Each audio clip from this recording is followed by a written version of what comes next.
Rangers of baseball.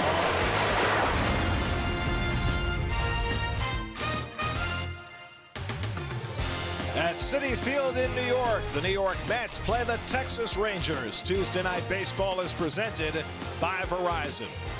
New York Mets baseball on SNY is brought to you by Verizon, the largest, most reliable 4G LTE network in America. By Citi, proud partner of the New York Mets. By MTA Bridges and Tunnels, cashless tolling is here. Get Easy Pass today to save up to 50% on tolls. And by Taiwan Tourism, it's time for Taiwan. Search taiwan.net.tw.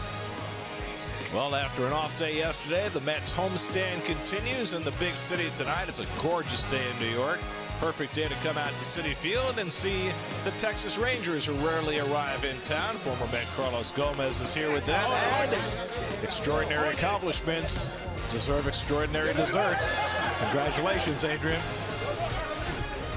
And a pleasant good evening, everybody, and welcome to Citi Field. Gary Cohen, Ron Darling with you tonight as the Mets open a two-game series against the Rangers. We don't see Texas here too often. It's a chance to see the future Hall of Famer Adrian Beltre, who last week became the 31st player and the first Dominican-born player in history to reach 3,000 hits. You know, maybe one of the most underrated players of his generation. This hit off Wade Miley and the Baltimore Orioles got him to that 3,000 hit plateau. 3,000 hits, 450 or more homers, 600 or more doubles. There's only 4 people on that list now. Beltre joins Yastrzemski, Musial, and Aaron. Quite an accomplishment for a young man that played in Los Angeles at 19 years old and now finishing his career with Texas. And that's not even thinking about all the gold gloves that he's won as well. Beltre is certainly a star for his age. Meanwhile, the Mets will send Chris Flexen to the mound, his first home start after making his first 2 on the road. Well, his first start in San Diego, of course, is going to be nerve-ridden. The second one in Colorado for any veteran is nerve-ridden, but here finally getting the pitch in this bigger ballpark, although the Dodgers made it look small. Flexen looking for the numbers that he put up in Binghamton this year that earned him the call-up. And for the Rangers, Andrew Cashner scratched because of a stiff neck. A.J. Griffin will make the start in his place. You know, A.J. Griffin in his career started in Oakland 33-17 and was winning this year despite a high ERA. He's been hurt most of the year, but gets this rushed start. So the Mets and Rangers, a quickie 2-game series. Night game tonight, noon game tomorrow in the shadow of the Unisphere. It's the Mets and the Rangers, all the action coming your way tonight on SNY. Y is brought to you by Verizon, the largest, most reliable 4G LTE network in America. By StubHub, the official fan-to-fan ticket marketplace of the New York Mets. Download the StubHub app today. And by People's United Bank, see what know-how can do for you.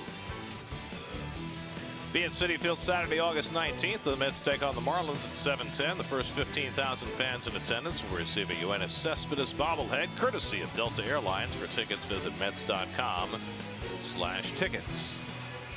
Take a look at the Quicken Loans Rocket Arms. The Rocket Arms of Chris Sale, Corey Kluber, and Julio Teheran in the news. Sale against the Rays tonight. Kluber, who has been striking out the world, 12 consecutive starts with 8 or more strikeouts. He'll face the Rockies tonight. And Teheran, who has really struggled in the new ballpark in Atlanta, faces the Phillies. Not liking how the ball's traveling there. Well, I don't think any pitcher did. Mark didn't like it either. Beautiful night in New York. Mets and Rangers come on back. The first pitch is imminent. Trey is in despite getting whacked in the back of the head by a foul ball while sitting in the dugout on Sunday. He's okay. Joey Gallo, 30 home runs with a .206 batting average. He's having a historic year in a strange way. Mets and Rangers split 2 games in Texas back in June, and now the second half of the season series starts tonight. Well, Chris Flexen waiting behind the mound for the first pitch. He needs a good one. See his Lander over numbers. They're not pretty so far. He's had 2 rough starts. Colorado's tough for anyone to make a start. But, you know, he did so well in Double-A. He needs himself. You want to open some eyes, have a good start here. It's Alexis defense behind Flexen, Cespedes, Conforto, and Bruce. Bruce back out in the outfield because Neil Walker first started first base. Reyes at second, Rosario up the middle, and Cabrera at third base, and Travis d'Arnaud behind the plate. I mean, think about that infield that you just showed. Cabrera, who started the year at shortstop, is playing third. Reyes, who began the year at third, is playing second. Walker, who began the year at second, is playing first. And Rosario, who began the year in the minor leagues, is your big league shortstop. So the flexibility that Terry Collins has talked a lot about with these infielders and how he's going to utilize it over the remainder of the season, or at least until one or more of them is traded, it's really starting to show itself. I wonder for those older players like Walker and Cabrera, does it mean more interest from other teams because at some point of their versatility? I think that's part of the plan here, right, is to try and increase their value. In Reyes's case, I think that was the plan all along. Remember when he came to spring training, he was supposed to be a utility player, and now he's starting to become one. Well, it's so odd to see Reyes playing on the right side of the infield. I almost expect to see Kaz Matsui. That's right. I mean, you saw them when the first time he played there, That's right? 13 years ago, Ronnie. 13. 10 years ago today, Asdrubal Cabrera made his debut for the Cleveland Indians. Shin-Soo Choo getting set to lead off for Texas. Choo has done a lot of DHing this year, but he's playing right field today. 13th year in the big leagues. 35 years old. And he will get things started for Texas. It's been a disappointing year for the Rangers. After making the postseason and winning the AL West the last 2 years, they're 5 games under 500, but still on the edge of contention. They're only 4 games out in the American League wildcard race. Chris Flexen, first time in a home uniform. First 2 starts on the road. Each one lasted only 3 innings. He'll try and get a little deeper into this game. And his first pitch of the night to Shin-Soo Choo is up and in, and Choo has to vacate. Well, after a series over the weekend against the Dodgers in which the Dodgers were able to dig in at will, Choo all of a sudden has to bail out. Maybe a little Monday email. And a fly ball hit out to right, chasing Bruce back. He's got room on the warning track, and that's the first out of the night. So Choo is retired. And now Elvis Andrus is having his best offensive year. It's hard to believe. Andrus is 28. It's his 9th big league season, and this so far has been his best year. And it's been interesting because I think when he first came up, you know, when we talk about guys like Lindor and Carlos Correa for Houston, a lot of people felt Elvis was going to be like that when he first started his career, but he's settled into a real good performer and a good defensive player. But it certainly raises the question of bringing up players when they're extremely young. The Rangers did that with Andrus, brought him up when he was 20, and they also did that with their second baseman Rougned Odor. They brought him up when he was 20. He's in his 4th year, and he's taken a big step backwards this year. You know, some organizations, Gary, don't have the ability to spend on older players and wait till those players are ready. Sometimes that's where they've got to go get their players. I mean, you think about the patience the Mets showed in bringing up Ahmed Rosario this year, who's 21, but they certainly could have brought him up earlier in the year. They tried to wait as long as they could till they felt he was fully ready. 1 and 2, and whether he is fully ready or not, we haven't had a big enough sample size to know. Well, we won't even know at the end of this year. I think this is just kind of his bounce pass into 2018. Certainly has looked great in the field so far. That's without question. Andrews sitting at 298, 15 home runs. Flexen ahead 1 and 2, and it's grounded foul. You notice just the first 2 batters that Mr. Flexen is going to pitch inside to the lefties and righties. After watching the Dodgers tee off game after game after game against the Mets, 25 home runs in the 7 games this season, and the Rangers are that kind of a team. They're a home run hitting team. Off the play with the slider, and it's 2 and 2. The Rangers have hit 171 home runs. That's second in the American League, but they have the lowest team batting average in the American League, 3rd lowest on base percentage in the American League. So their game is all about the power. Least amount of hits in the American League. You can go on and on. They are stuck where a lot of teams were stuck 4 or 5 years ago, and that is hit the ball out of the park, strike out a lot. That's kind of where they are now. Andrus has been red hot, hitting .483 over a 7-game hitting streak. 7th pitch from Flexen to Andrus, and it's tapped slowly down to first. Walker with his first chance, and that's the second out. He'll play a few innings at second base over the weekend. First time he had played first base in the major leagues, and now getting his first start at the position. Can't get a better first chance than that one right there. So 2 out and nobody on. Now the youngest player in the lineup for Texas, Nomar Mazara, maybe the most talented, just 22 years old. You know, when the Mets went to Texas and played, he was the best player by far on the field, but he's come back to the field with his, especially his batting average. Last 43 games hitting just .179. So Flexen looking for a clean first inning.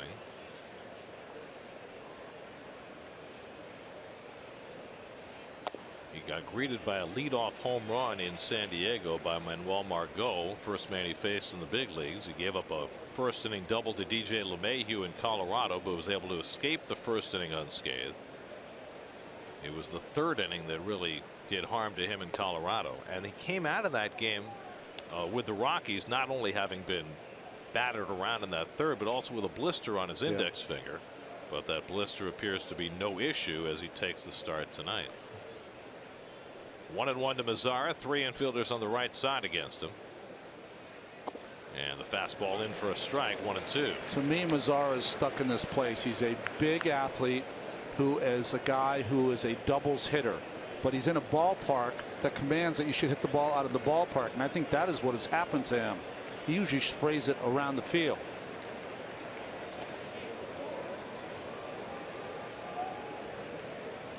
Although Michael Conforto is having quite a year this year with 22 home runs, I don't think of Michael as a home run hitter. A guy, I think of him as a guy who hits line drives around the field. That's what I think of Mazara also.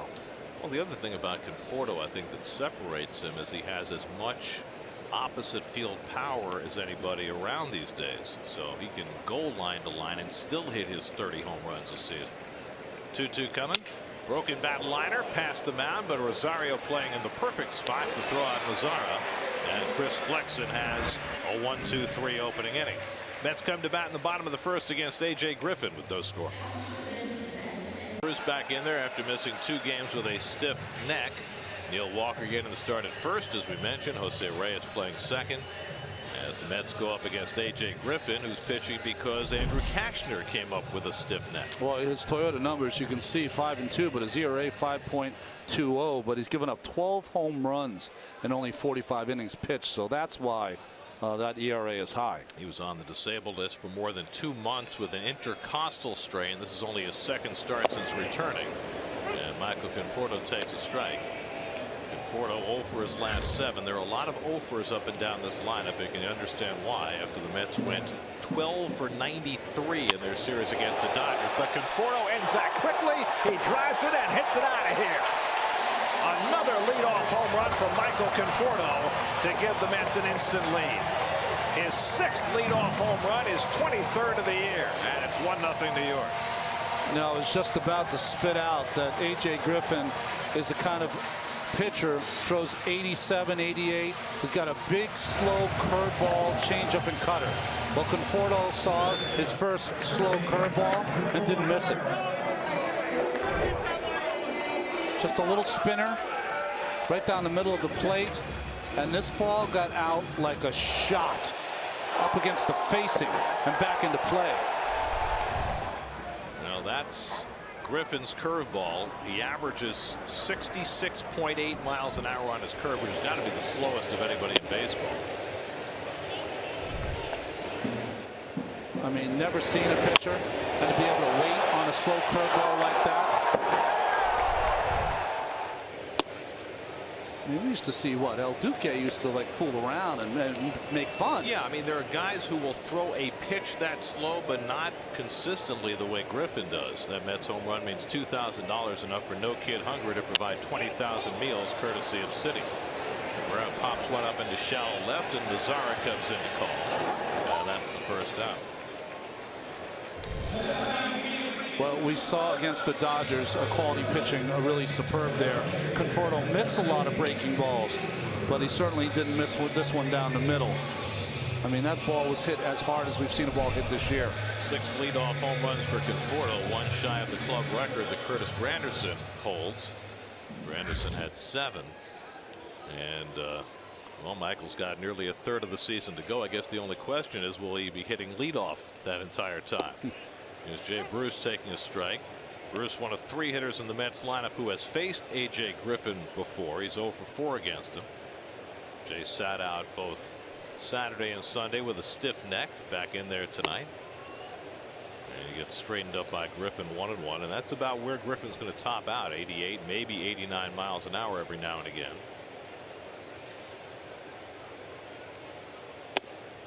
Griffin had the one big year pitching for Oakland in 2013. He won 14 games that year, but even that year he led the American League in home runs allowed. He gave up 36 that season in 200 innings. It's a big ballpark too.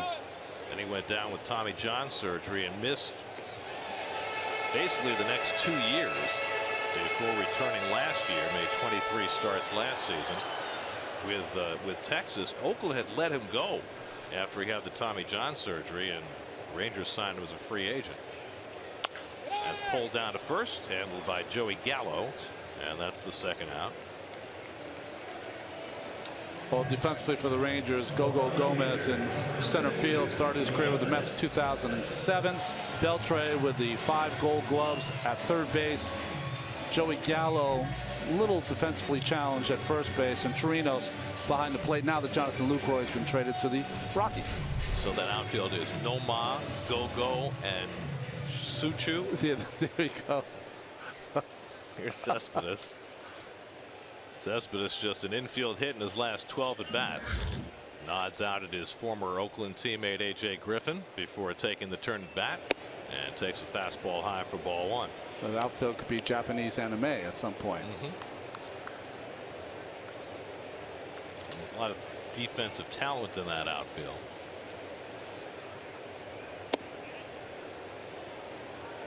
I remember when Carlos Gomez first started with the Mets, playing right field, and Beltran in center field, and Endy Chavez in left field, and boy, they could go get it. That's drilled down the left field line, hooking toward the corner. It's out of here. Yoenis Cespedes adds a home run. His 12th of the year, and it's 2-0 New York.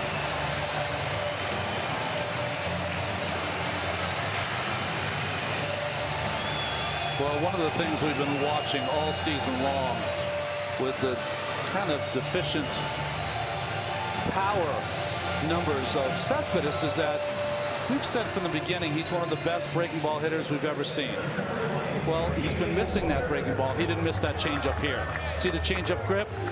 Supposed to be down and in at center, maybe down, and just raked out of here. Saturday against the Dodgers, the Mets hit 3 first-inning home runs against Rich Hill, Conforto, Flores, and Granderson. Now they've hit 2 first-inning home runs against A.J. Griffin. Shows you how strong he is. He's off on his front foot, really ahead of that ball, and just kind of flicked it over the left field fence. Cespedes, his first home run at home since June 17th, and only his 3rd home run at Citi Field this season. I believe just his 7th RBI. 7 RBIs at home. It's August the 8th. You keep waiting for him to go on one of these streaks, and maybe that's the one that gets him going. 1-2 to Walker, and the curveball strikes him out, and that ends the inning. Griffin with that slow curve fans Walker, but the Mets go deep twice. Conforto and Cespedes. 2-0 New York after 1.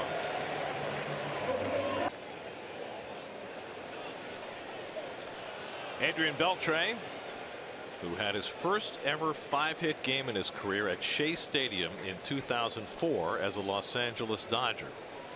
Now 13 years later, playing at Citi Field with 455 home runs and 3,005 hits under his belt. And Flexen misses outside with a slider. With that interesting light that we get around 7:30 this time of year. Shines right in the batters. Well, it just lights them up. That's what it does. And that one goes over the head of Beltre. who, as we mentioned, got struck in the head by a foul ball while sitting in the dugout on Sunday, and that was pretty scary. That's 2 balls now at the coconuts of the Texas hitters. First one to Chu, and then this one to Beltre. That's legit.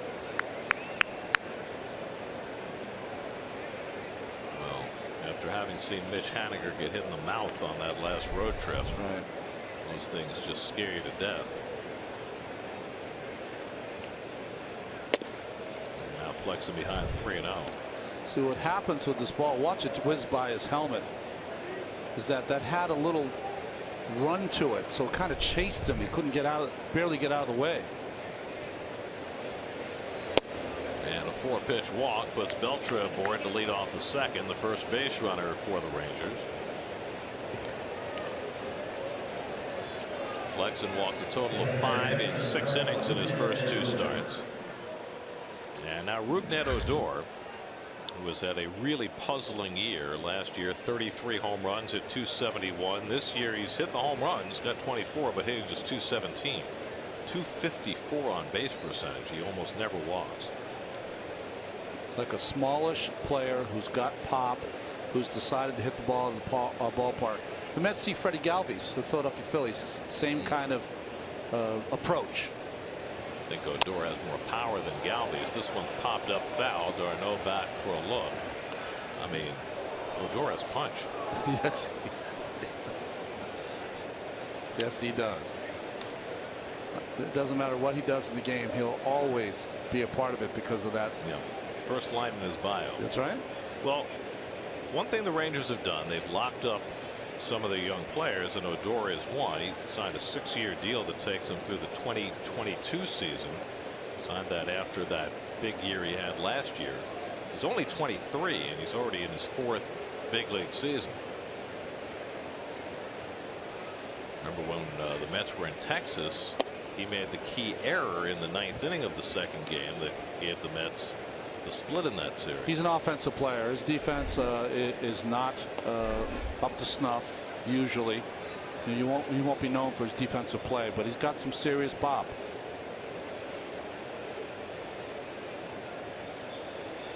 Beltre at first and nobody out. Carlos Gomez on deck. We talked before about how the Rangers are a very home run oriented team, and here's the best measure of it. This is an unbelievable stat from Elias. You know, it's been a big home run hitting year in baseball in general. As Odor flies one out to right center, back goes Bruce onto the track, back near the wall. Conforto makes the catch right near the fence. Odor almost put a charge into one, and that's a long first down. Well, ballpark makes a difference. That's why Odor's looking on the board for the replay, because in Texas that is 10-15 rows back. Especially easily. The wind blows out to right there. Right. So there have been 56 players in the major leagues this year who've already hit 20 or more home runs. 56. And of those 56, there are only 3 of those players who've hit 20 or more home runs who have batting averages below 220. All 3 of those players play for the Texas Rangers. Mike Napoli, Rougned Odor, and Joey Gallo. It's remarkable. Here's Gomez. Missed a lot of time with a hamstring injury earlier this year. And he takes ball 1, and that's what the Rangers do. Only the Blue Jays have hit a higher percentage of their runs from home runs. And the Mets were higher on that list. That's right. You said that Texas is in the wild card race. Well, just about every team in the American League is in the wild card race. But you know, all it takes is a little hot streak. That's it through the hole, a base hit for Gomez. And Beltre will pull in a second. So the first hit against Flexen. A 1-out single for the former Met Gomez. Little slider down middle. Good hitting by Gomez. Went down and got it a la Beltre on that knee. You know my theory. My theory always is, unless there's an unusual year like a couple of years ago, the NL Central, you had a lot of wins by 3 teams. You play 500 baseball to September 1st, you're in some kind of race. Not going to be true in the National League this year because of the way Arizona and Colorado have separated themselves in the wild card. Here's Joey Gallo. who has a chance to do something that nobody has ever done in the history of baseball this year, although his recent hot streak may mess that up. He's hitting .206 now because he's on a hot streak. He only has 20 singles all year. But here's the thing that's never been done. There's never been a player with an 800 OPS for a season who's hit under 200 for their batting average. And he has a chance to be that guy. Not even Rob Deere or. No. 30 home runs this season for Gallo, and he gets under one to shallow right. Bruce coming on. And he puts it away for the second inning.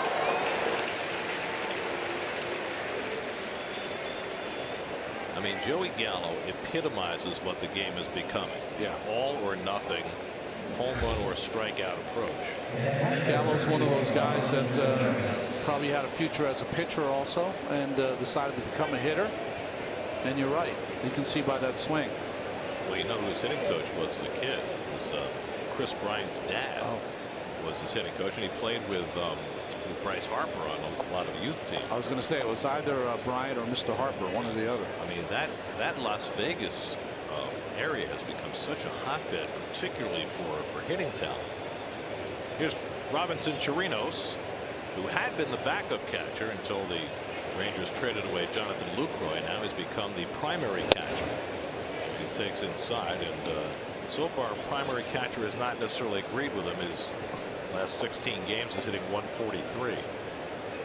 But again, a little dangerous because he's got some pop. Remember, he hit that big home run against Jerry Blevins in the series in Texas in the 8th inning that tied that second game. Mets and Rangers played a wild 2-game series down there. That first game ended up 10-8 in favor of the Rangers. It was back and forth that whole first few innings. Those are the kind of games you can get in Texas because it's so hot. Ball carries great, and it's a wind blows out. A.J. Griffin, a pitcher who's never had a hit in the big leagues, is on deck. So Flexen has an open base. That open base happens to be third. He's behind Chirinos 2-0, and now 3-0.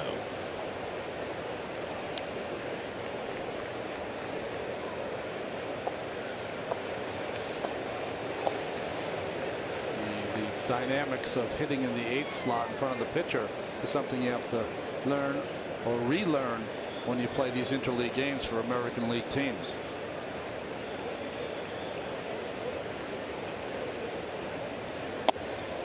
And a 4-pitch walk to Chirinos. The second walk of the inning loads up the bases. Well, that's the last 10 years for the Rangers. They won the National League, the American League West, each of the last 2 years, only to lose to Toronto in the division series both last season and the year before.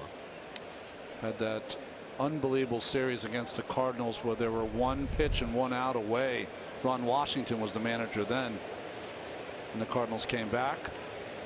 That's with Nelson Cruz misplayed a ball in right field, kept them alive. Here's Griffin, 0 for 9 in his career.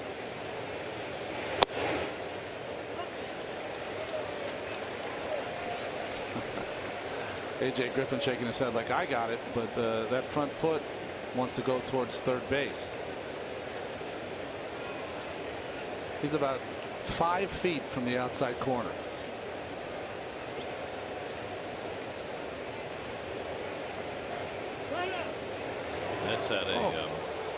That's had a pitcher named Dae-Sung Koo, who had never come to bat in his life and stood about as far from home plate as Griffin in his first at bat. Struck out. Second at bat in the big leagues, he ambushed Randy Johnson for a double. So no way. Sometimes it can all be an act.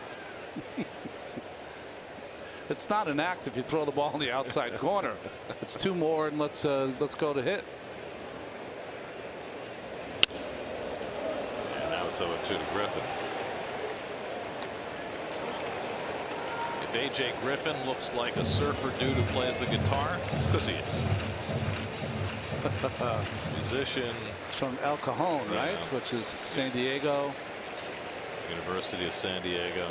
Lester Bangs and Frank Zappa are from that same area. Lester Bangs. Yes.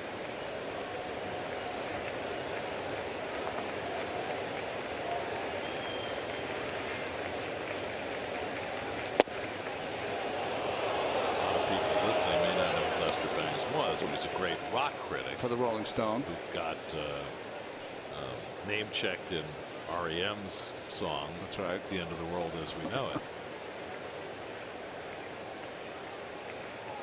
Might be getting there, Ronnie. Yeah. 1-2 to Griffin. And slashes one foul.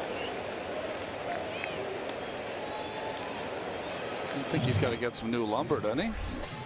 He doesn't even know. Shin-Soo Choo would be next. So you've got pitcher number 64 facing pitcher number 64. And it's not March. It's August 8th. It's not even September. Dog days of summer.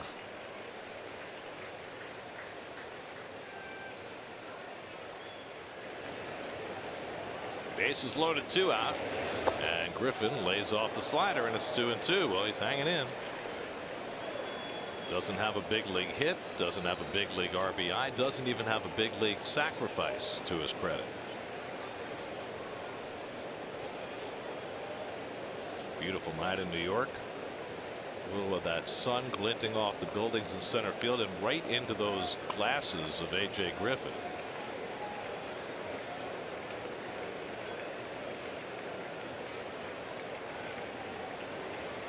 And there's strike 3 called, and Flexen finally finds his way out of it. His first strikeout of the night as the Rangers leave him loaded in the top of the second. Flexen getting the out he needs. He's up 2-0 in the second.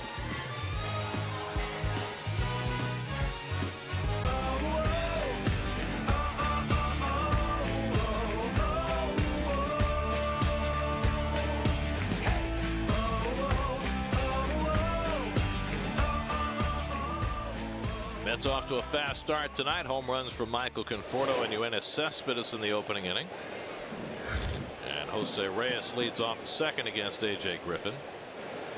Reyes hitless in his last 10 bats, and Griffin quickly falls behind him 2-0. Travis d'Arnaud on deck, and then Ahmed Rosario in the bottom of the second. Reyes has faced Griffin before, 2 for 6 against him in the American League. And the fastball away, and it's 3-0.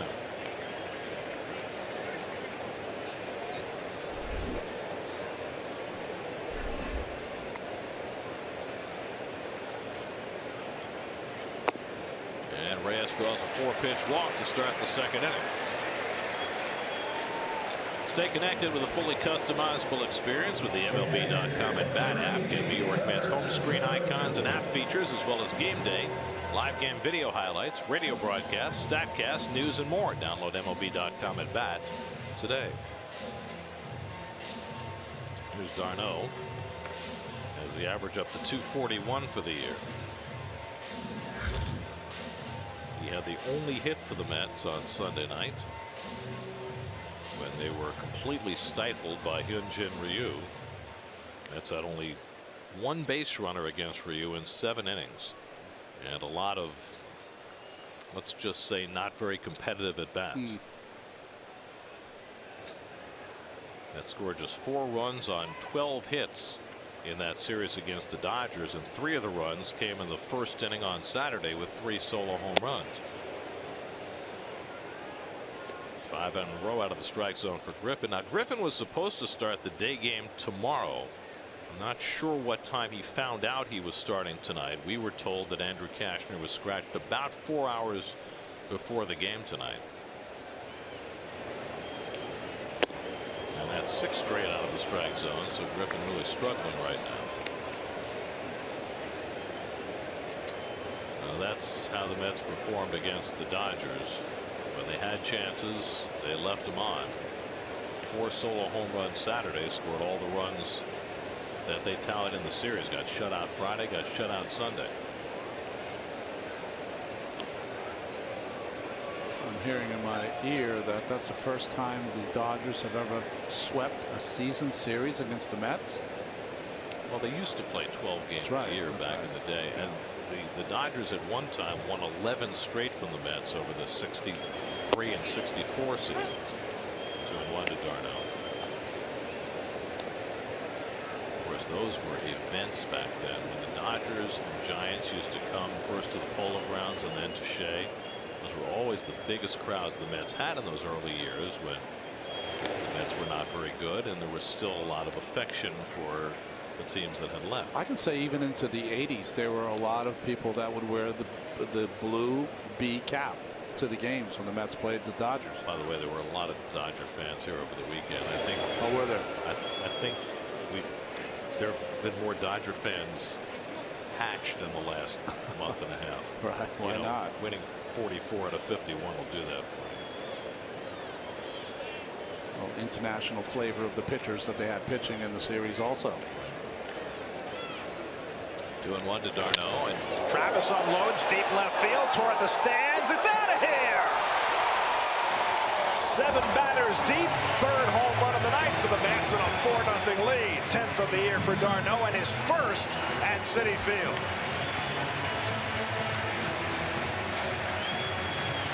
Travis's first 9 home runs all came on the road. He finally has one in his own ballpark.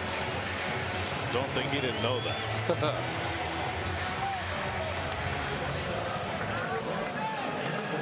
Well, Griffin hasn't even made it through the lineup yet. 3 home runs in. This ball's supposed to be away, a dart. Instead of it's on a tee in the middle of the plate.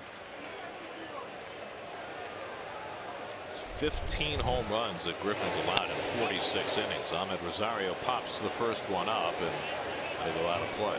Well, Griffin's got to be precise. We talked about him throwing 87, but if you watch his baseball, folks at home, it is as straight as any fastball you're going to see. So he's got to be more down in the strike zone, more on the corners. Hasn't been yet. His last start was tremendous. He pitched Thursday in Minnesota, gave up 2 hits in 6 innings in a 4-1 win. Very different kind of start for him so far tonight. Rosario swings through the fastball, and it's 0-2. Rosario hitless in his last 8 at bats.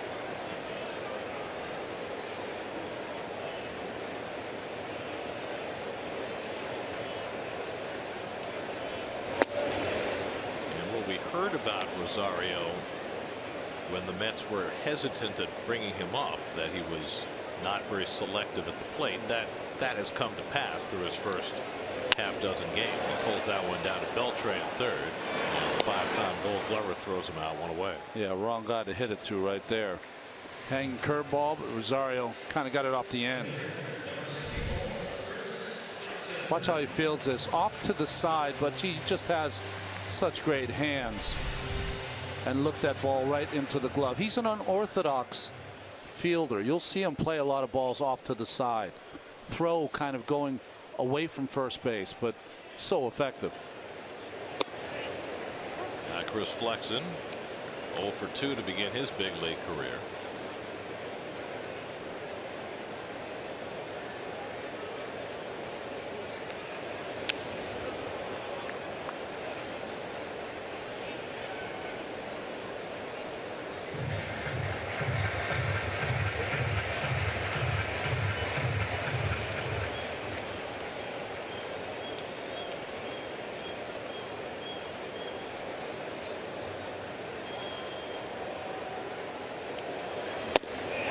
Strike 3 call. Second strikeout for Griffin.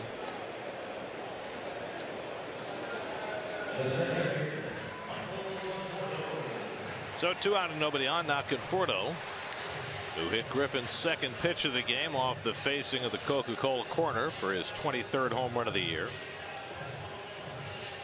His second leadoff home run in the last 3 games, and his 6th leadoff home run this season.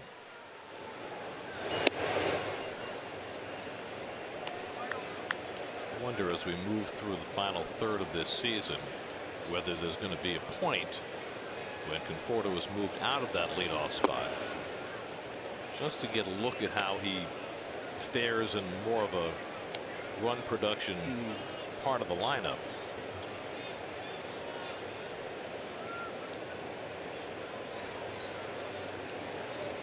I think there was some thought given to, if Ahmed Rosario got off to a hot start, maybe you think about trying him out as a leadoff hitter, but I think they need to wait till he gets his feet wet. I think Rosario, you want to hide him down at the bottom of the order. This is my feeling about Conforto. I think he's going to be your 3rd place hitter.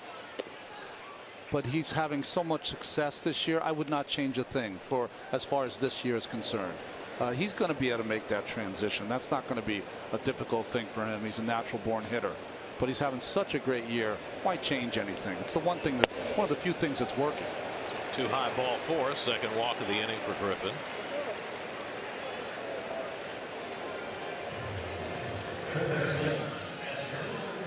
And yet another visit to the mound for Robinson Chirinos has already worn out a path tonight, with Griffin struggling these first 2 innings. Mets have already hit 3 home runs tonight. And now Cabrera, who flied out his first time up. Cabrera had just a phenomenal road trip. He had 390 on the trip out west. And then he went 0 for 12 in the series against the Dodgers, which gives you an idea of how that series went for the Mets. The Dodgers brought some truck horses in there. A little different pitching than he saw on the road trip.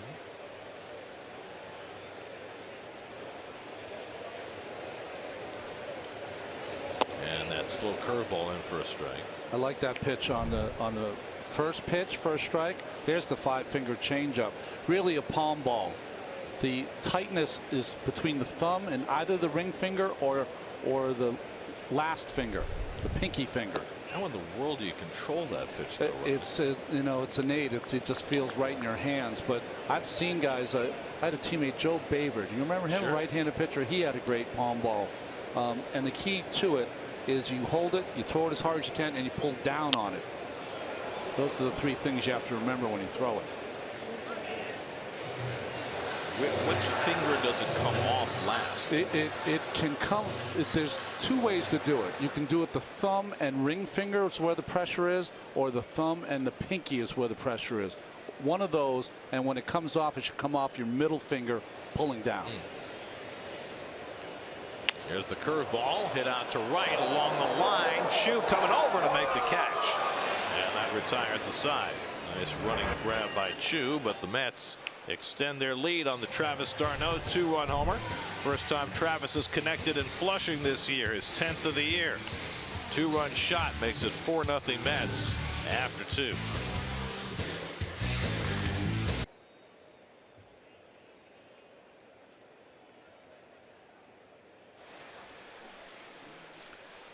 Third inning, top of the batting order for Texas. Shin-Soo Choo leads off against Chris Flexen. Choo hit one to the warning track in right field, leading off the game.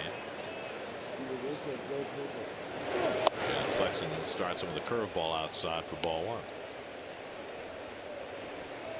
Shin-Soo Choo, 13 years in the big leagues, a lifetime on-base percentage of .380. And his best year in Cincinnati, which is what earned him the 7-year, $130 million contract he got from the Rangers. A little nice parlay by him. Yeah, that year he had a .423 on-base percentage and hit 21 home runs. He's a sabermetrician's god. 61 walks this year, puts him 5th in the American League. And he takes a fastball inside, 2-1. Well, we got 2 pitchers here who don't have overpowering stuff. Phil Cuzzy behind the plate. He's got a very smallish strike zone. Hitter friendly. What do you used to call it? The tin cup? But the tin cup, you got to throw it in a tin cup. There's your Spectrum high-speed pitch, and Flexen with much the better of the velocity over Griffin. But he's walked 2. He's behind Chu 3-1, and he gets a borderline strike, 3-2.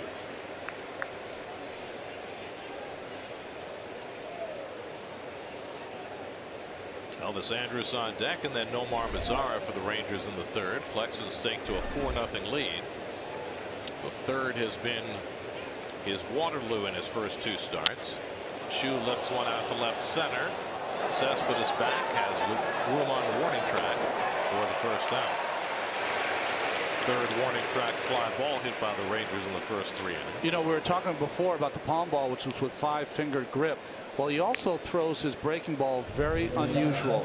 He has a 3-finger grip. Watch both his thumb and his pointer finger come off the baseball. So really it's his last 3 fingers that are gripping that ball as he curves it at the plate. My dad, when I was a kid, used to call that pitch a slip pitch.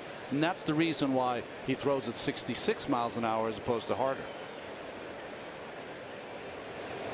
I'm not sure I've ever seen a big league pitcher throw a curve without his thumb on the ball. How do you control that? Thumb or even the pointer finger. I mean, the middle finger usually is the key for a real good curveball, but he kind of grips it with all 3 fingers. I'd be interested to know if he doesn't have big hands, because sometimes when you're a guy who doesn't have bigger hands, you have to use more fingers to kind of get the same pressure that other guys do.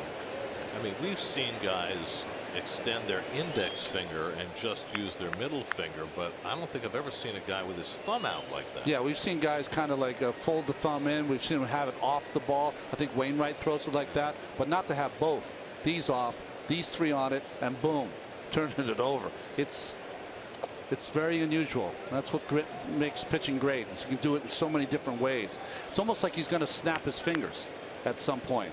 But instead of really forcing it and making it spin, it kind of just slips out of the top of his hand, starts that rotation, and then comes back in the zone. I mean, isn't that a pitch that you would teach to a younger pitcher because of fear that curveballs could be detrimental? Yeah, my father used to teach a lot of kids, because I didn't pitch when I was a kid, but he used to teach a lot of kids the thing, like I said, called the slip pitch. And the way he taught it, instead of holding it with 3 fingers, is that you would take your pointer finger and put it over your middle finger. And what you'd do is, as you'd pull, you wouldn't snap your elbow. The ball would just slip. You put your finger right on top like that, and when you would throw it, you wouldn't snap your elbow. You just pull down on it, and the ball would slip out of the top. It would have a gentle little tumble, but enough to face a little leaguer or someone 12, 13 years old. But here's Griffin throwing it in the big leagues. Wow. Flexen strikes out Andrews. That's his 2nd strikeout.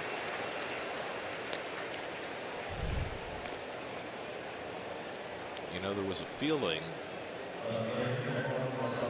in the Mets management about Flexen that his first start, family and friends in California. Okay. First start, throw it out. Second start, Coors Field. It's Coors Field, throw it out. Let's give him one start where there's nothing special going on. Okay. And I guess that start is tonight. So maybe you eliminate the first 2 and start judging him tonight. Well, the nerve should be not completely gone. You always want to have some nerves in there, but you know, he's had a couple of starts to think about. Okay, wait a minute. I've been really successful all summer doing this, and I haven't done that in the first 2 starts. Let's get back to what I was doing the rest of the summer. Grounded into the shift. Reyes is there to play it. Mazzara retired, and Flexen's got a 1-2-3 third. Things are certainly looking up for the 23-year-old from California. 4-0 in the 3rd. Banking in your best interest. It comes from Adrian Beltre, who's 38 years old and certainly sees the clock ticking and not all that happy about the fact that the Rangers tore down at the trading deadline, trading Yu Darvish and Jonathan Lucroy. Darvish, though, was 0-5 in his last 8 starts for the Rangers, so it wasn't exactly like he was helping out the cause. Looked pretty good in his first start for the Dodgers. Yes, though. he did. Got to witness that here on Friday night. Jay Bruce leads off in the 3rd, flies one out to right field. This one's playable for Chu. Right in front of the warning track, 1 pitch and 1 out. It's playing home run derby against A.J. Griffin tonight. 3 home runs already, including 1 off the bat of Cespedes in the opening inning. Cespedes in a rocket into the seats in left field, his 12th of the year and just his 3rd at Citi Field.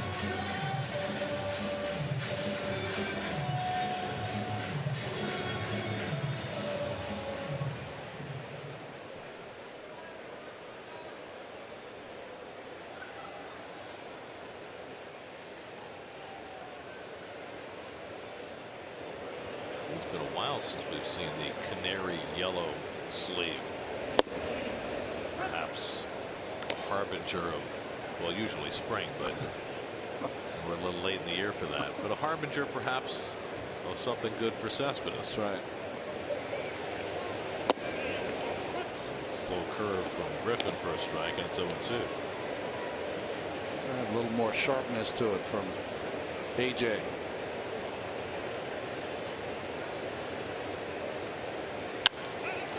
Popped up. for it. 2 out. Here's today's Verizon trivia question. 3 active players to make their major league debut before the 2000 season. Well, we know one here. One here. Cologne obviously is 2. And yeah. Then who's the 3rd? Dave Freed has just written a card, and he's showing it to me like I'm on a game show, and it says easy on it. The problem is 2 of the older players in the major leagues did not make their debut before the 2000 season. Ichiro did not. That's right. And Orediki did not.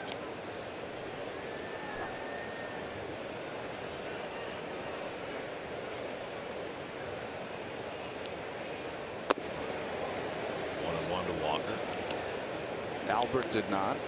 Oh, came up in 0-1. Yep. Guess it's not as easy for us. Oh, Beltran. Oh, okay. Yeah. There we go. Nothing like having the announcers guess the trivia question, get the answers. Fantastic job by us. You know, we get it so rarely. We might as well, you know, when we do know it, we might as well flaunt it. Well, we didn't even know we were thinking out loud. I think they just need to turn down the volume. Well, it's like we always tell Keith, you know, you're on TV right now. You do remember that, right? Walker lunges and pops up the curveball. And Gallo, right along the line, catches it in foul territory. And Griffin has his first 1-2-3 inning. 4-0 Mets after 3.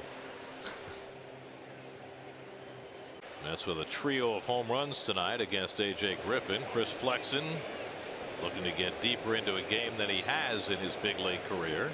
Faces Adrian Beltre to start the 4th. He walked Beltre on 4 pitches his first time up. Nearly beamed him along the way. Keeps it away from Adrian for ball 1. Rougned Odor and Carlos Gomez to follow. Beltre now 30th on the all-time hit list with 3,005, 2 behind Al Kaline for 29th.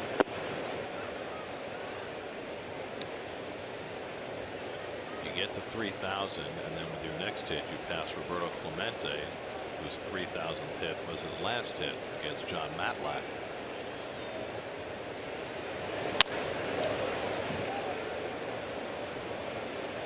Beltre first came up with the Dodgers, parlayed a 48 home run season into a big contract in Seattle. Didn't play very well for the Mariners, but then went to Boston and finally landed in Texas, and his career really hit its stride. 4-time All-Star. 7th year in Texas now.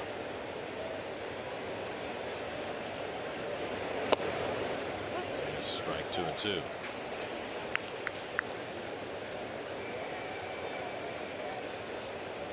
see his hits by team. You can see he's been more productive as a Ranger than in any of his other stops.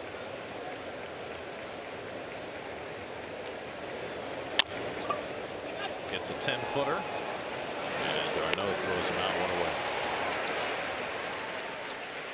Well, the Rangers general manager John Daniels, who hails from Queens, is very impressed with his star third baseman. Always like unbelievably prepared, you know. I mean, he plays through some injuries that, like, I mean, played with a colostomy bag in LA. You know, he played with a torn thumb ligaments 2015 and was better when he came back from it. Needed surgery at the end of the season. Played through, I mean, all these sort of things. When our guys have, you know, little aches and pains, they're going to play through it. You know, I mean, you got this, you know, old man kind of rolling out there with all these maladies, and like, how are you going to, you know, sit on the bench because you have a sore calf? It's leadership by example. It's also how you get to 3,000 hits. You know, you don't play 120 games a year. You play 140, 150.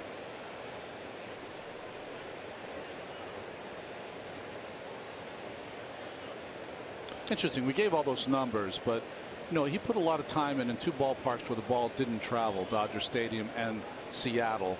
Rewarded now in Texas, the ball does travel, but he had a huge season for the Dodgers when he hit, I think, 48 home runs. Yeah, it was his last year there, which is amazing when you think about the history of Dodger Stadium. I think I don't think of any. Did Sean Green hit 49 for the Dodgers? I'm not sure, but he hit in the 40s. I'm just thinking Bellinger's having the kind of year he's having. He won't hit 48. Maybe. Well, I don't know about that. Maybe not this year. No. Didn't come up till April 25th. By the way, Sunday night. Yes. The one he hit to center field. The sound of that home run. I just heard the boom today. Our audio. It sounded like an SST went overhead. Good changeup by Flexen to get even on Odor 2-2. Our fog hat engineer of audio, Mr. Richie Rayner, played it for me today, and it was unbelievable. Sounded like a firecracker. Now part of that, or an M80. Part of that was great sound engineering. And the other part was it was really well hit. That goes inside, hits the foot of Odor, and he'll go to first base. So the Rangers have a 1-out base runner after Flexen had retired 5 in a row. And Odor walking it off.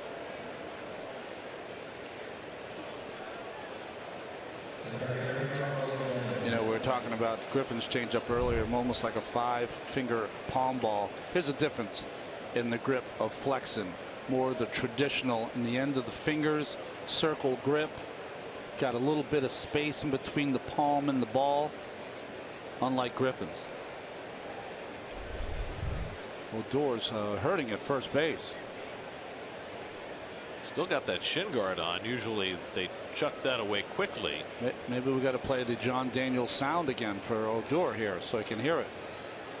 Got hit right on the top of the foot. Look at the back foot. Yeah, the back foot right on the top of it, though. The one that didn't have the shin guard. Well, sometimes that front foot, Gary, you can kind of move out of the way. That back foot usually is entrenched, and you just take it right on the bone. Unless you're Carlos Gonzalez. Did you see the shots we showed of him moving his back foot? That's right. He never would have got hit by that. And it's still paining him quite a bit. Jeff Bannister, the manager, is out there with the trainer, and the first base coach Hector Ortiz. You know, you're talking about he signed a 6-year deal. I think part of that deal is he got some horses with that deal. One of the more unusual big signings. Like Cespedes? Yeah. New York Mets baseball on SNY is brought to you by the new Caramel M&Ms. M&M's is making caramel fun. So Odor shakes it off. Points to the spot. Says to Neil Walker, got me right there. Neil looks away. Really doesn't want to hear it. Yeah, just rub some dirt on it. That's what they tell you all the time. Does that really work? No, but it makes you angrier because someone's telling you after you've been hurt to rub some dirt on it. I think mud feels better than actual like coldness of it. Well, you know, it can be soothing, like a mud bath. Here's Carlos Gomez, who had a base hit through the hole in the left his first time up. The only hit against Flexen so far tonight.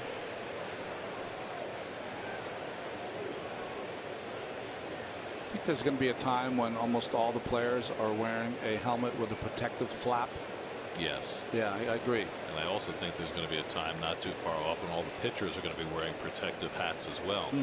The Alex Torres hat or something like it. I was thinking more like, you know, when I was a kid, the Red Sox had a backup catcher, Bob Montgomery. When he used to come to hit, he'd wear like a kind of a plastic shield in his hat, but you could never really see it, and it didn't make the hat look much different. Maybe something like that, although I wouldn't think that would be very protective. Yeah, it would protect the top of your head. That's a double play ball right at Rosario. Reyes with the turn. 6-4-3 double play as they double up the speedy Gomez, and the side retired. Flexen through 4 for the first time in his career, up 4-0.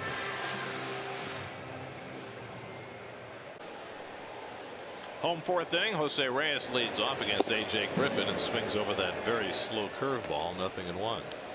And when dialed back to 64. Reyes walked and scored in front of d'Arnaud's home run in the second. Mets have hit 3 home runs tonight for their 4 runs.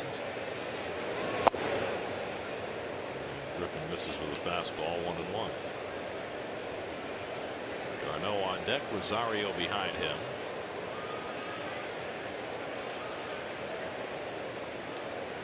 And another curveball that bends in for a strike at 63 miles an hour. How low can he go? Look at Reyes. He's perplexed.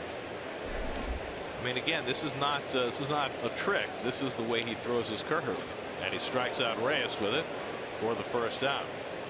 Third strikeout for Griffin. Let's go to the M&M Sweet Seats, and to Steve Gelbs, whose report tonight is brought to you by M&M. Steve? Well, I'm not in the M&M Sweet Seats. I'm right here in the camera well, but I will continue on with this report here, Gary. And, you know, one of the things that we see is a coach on the field in the dugout, but I don't think that we appreciate, or especially the people at home appreciate, all that goes into their daily routine getting ready for the game. And so we decided to focus on one of them, Glenn Sherlock, for today. All that he does to get going for the game. And the routine starts 9 hours before game time, the first day of a series. 10 a.m. light prep at home. Then he comes to the park around noon, gets in a couple hours of video work before early on-field work, a catcher's meeting, pitcher's side sessions, batting practice, an advanced meeting, and then a bullpen with the catcher, going out to the bullpen with the catcher before the game. And there's so much that we can get into, but to me, the most intriguing thing as Darno pops up and out here is what he does during that video session between noon and 2 o'clock, getting himself ready to tell the base runners what to do against the outfielders, and then getting his catchers ready. First, he goes through batter by batter on the other team, an incredible amount of video to try and figure out a way to attack that batter. Then he looks at the base runners on the other team, trying to figure out who he needs to worry about in terms of stealing a base, potential hit and run guys, and then in terms of, again, the outfield arms, it's a lot more than just, hey, this guy has a really strong throwing arm. It's how does he move laterally? Does he charge the ball well? So much to consume in those 2 hours and then eventually teach. Steve, when you have the advanced meetings, what do they do in those meetings before the game?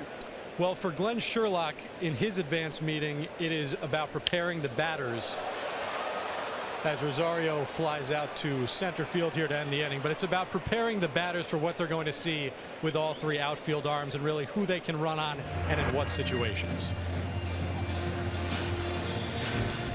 Busy day for all the coaching staff. It's a hard job. 4-0 Mets after 4. Summer sales event is on. For big savings, go to buyfordnow.com. Gorgeous night in New York. Temperature in the mid-70s. Humidity's down a little bit. Feels more like perfect day in May than the dog days of August. Well, you and I love the dog days. We love the weather as hot as you can get it. So, but it is. It's a perfect day to watch a ball game. Joey Gallo leads off the 5th inning for Texas. Gallo flied out to right his first time up. You know, as the game has evolved over the last couple of years, that's driven to deep right center field, and forget that. That is way out of here. Home run number 31 for Joey Gallo on the first pitch of the 5th inning. Gets the Rangers on the board. And that shows you the raw power of Joey Gallo and what he brings to the table for Texas. 4-1. There was a day in this game that the first pitch breaking ball, you'd like spit on it because you wouldn't take it. You were looking for a fastball. But he gets a breaking ball on the outside part of the plate, and this shot out of here like a rocket. I mean, how about the balls that have jumped out of here so far? This ball is down and away. He covers it nicely. And Joey Gallo is what, 6'6", 260, 70 pounds? Well, I was about to say before he hit that ball out of sight that Joey Gallo is the epitome of the 3 true outcomes that have become part of the conversation in baseball: strikeouts, walks, home runs. Supposedly the only things that pitchers can control. That takes fielding out of play. Well, there are more of the 3 true outcomes in baseball this year than there ever have been before. More home runs, more strikeouts, more walks. That's pulled over the bag. A fair ball for Chirinos, and that'll go all the way into the corner. So back-to-back extra base hits for the Rangers to start this 5th inning. Chirinos with a double, just his 6th double of the year. Well, I talk about this all the time. The 5th inning for a young pitcher looking for his first win with a good sized lead. Sometimes the toughest 3 outs you'll ever get, and now he's given up a home run and a double. Now we'll face the pitcher Griffin, who has never had a hit or a sacrifice in the big leagues, and clearly will be asked to bunt here. Anyway, with all the strikeouts and home runs and walks have now gone up the last few years as well. We're up to 33% of all plate appearances in the majors are decided by walk, home run, or strikeout. That's the highest it's ever been. 33%. Joey Gallo, 3 true outcomes. Yeah. 59% of his plate appearances end in walk, strikeout, or home run. Could finish this year 2/3 of his outcomes. It's and only one of those has any action. Right? The walk and the strikeout do not, which is not good for the game, in my opinion. It was interesting. I heard an interesting quote from Rob Manfred the other day regarding that. As Griffin is asked to swing away and fouls it off. He said strikeouts are exciting for the team whose pitcher is striking out the other hitter. And there's some validity to that. That's of course. Depending on the situation, of course, as well. But fewer balls put into play. I think ultimately, from an aesthetic standpoint, that makes it a little more difficult for baseball.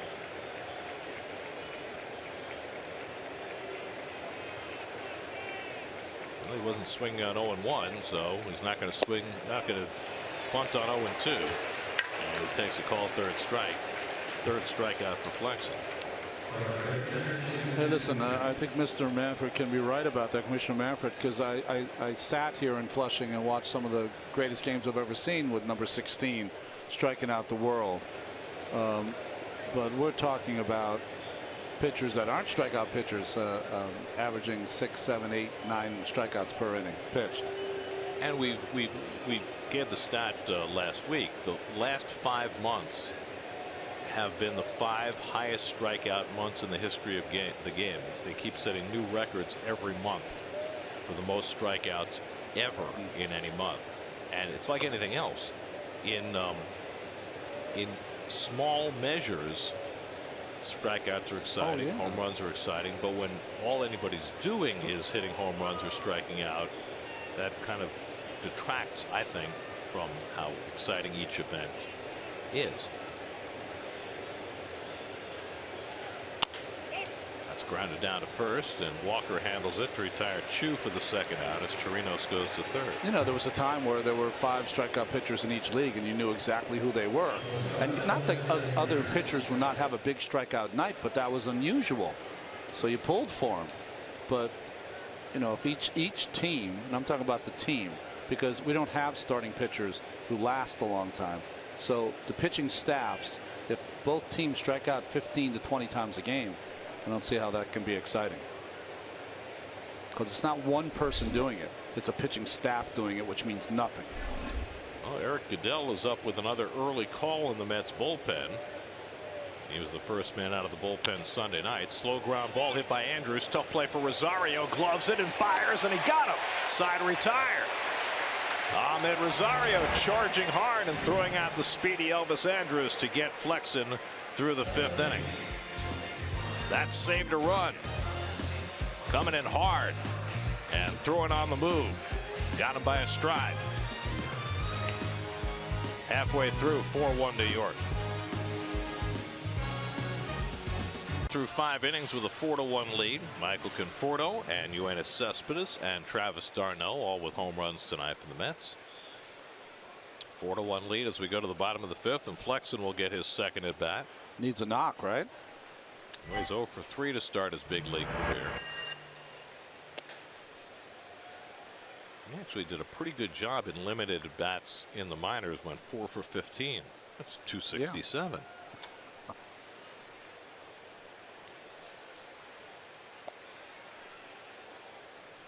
And Griffin falls behind him 2-0. Well, if he's going to get one, it'd be here, but he shouldn't be swinging 2-0 starting off an inning if you're a pitcher.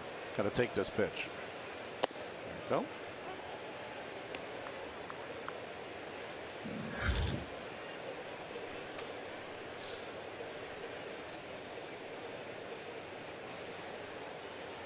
And Flexen drives one to left, and he's got his first big league hit, and he'll get 2 bases out of it.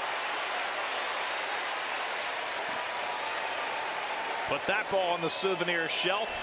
Chris Flexen with his first major league hit.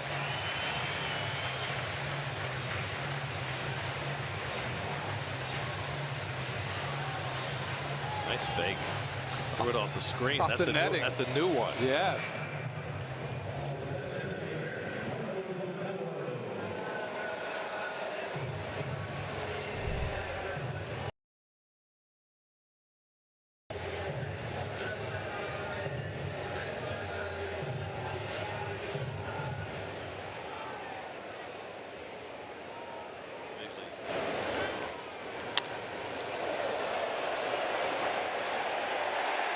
Outfielders Mazar playing very shallow there. Conforto pops one up in foul ground. Beltre coming over to the railing, reaching and makes the catch. Beautifully done. 38 years old, still scampering like a colt. And Beltre makes a fine play to retire Conforto for the first out. Clinic on how to make that play. Get over there, put your glove in foul territory, or over the little barrier there, and then just try to find the baseball, and he did. Press the guys in the camera well. Well, you ever notice most people run over there and then watch it and try to jab their glove at it, lay it out there, and that way when you pick it up you can just move your hand. So that's the first out. Flexen still at second, and now as Dribble Cabrera, who's 0 for 2 tonight, flied out twice, as Ronnie mentioned. It's the 10-year anniversary of Asdrubal's big league debut with the Indians. Interestingly enough, that debut was a 13-inning game against the White Sox. He ended up playing the last 2 innings at third base, and it's the only time in his career he had ever played third base until a couple of weeks ago. Wow. And it was in his big league debut. 10 years ago. 10 years ago. I mean, positionally, think about what's happened in the last couple of weeks. Cabrera playing third base for the first time since his debut. Walker playing first base for the first time ever in the big leagues. Reyes, who hadn't played second base in 13 years. And Jay Bruce, who until recently had played only a handful of games at first, he's gotten time at first base. So the Mets are putting guys in spots where they really either have never or have only rarely played before. Interestingly enough, defense probably better now than they've been at any point all season. Curveball misses, 3-1 to Cabrera. Of course, Rosario has a lot to do with that. He looks like he can be a special defensive player. Well, also they've taken, well, listen, Cabrera, one heck of a shortstop in his day, but 10 years later his speed fits the third base position better than it does the shortstop position. And he's looked good there. Yeah. And Reyes has looked good playing second. Cabrera pops it up. Andrews angles out. And that's the second out. Flexen stays at second.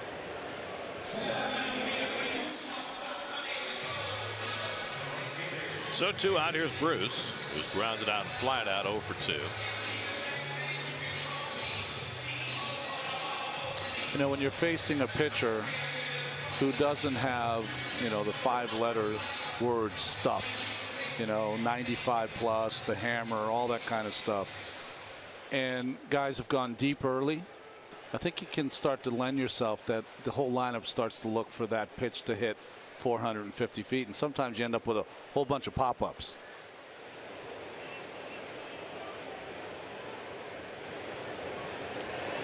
Well, I think we saw that at times for the 3 years we watched Bartolo Colon.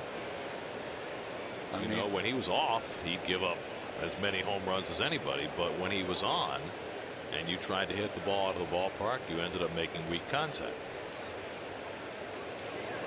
Well, I just think you can't get into that mode, kind of like the Dodger game where he hit 3 home runs early and then the rest of the game spent hitting the ball in the air. You know, go back to that same approach. That approach is what lent itself to you hitting the ball out of the ballpark. Bruce pulls off that curveball, and it's 1-2. You're just not going to see many people throwing a curveball at this velocity on a regular basis. And he controls it. He knows how to throw it for a strike. And then if he gets ahead, he'll throw it even slower and bounce it. Jay chokes up with 2 strikes. And that curveball fouled off. I think the only person I've seen pitch a little bit like A.J. Griffin in the last few years is Jared Weaver. You know, once he came back to the field a little bit with his velocity, he would throw those slow breaking balls. He was throwing his fastball 82, 83.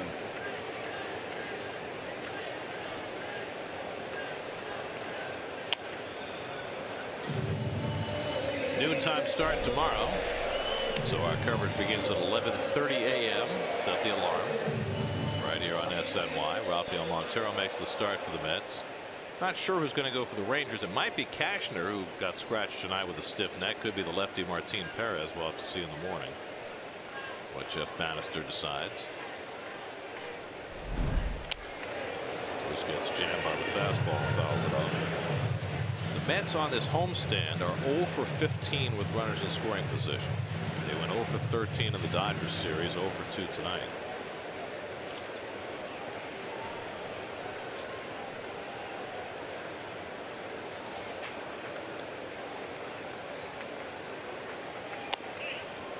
Change up off the plate, 2-2. Cespedes would be next.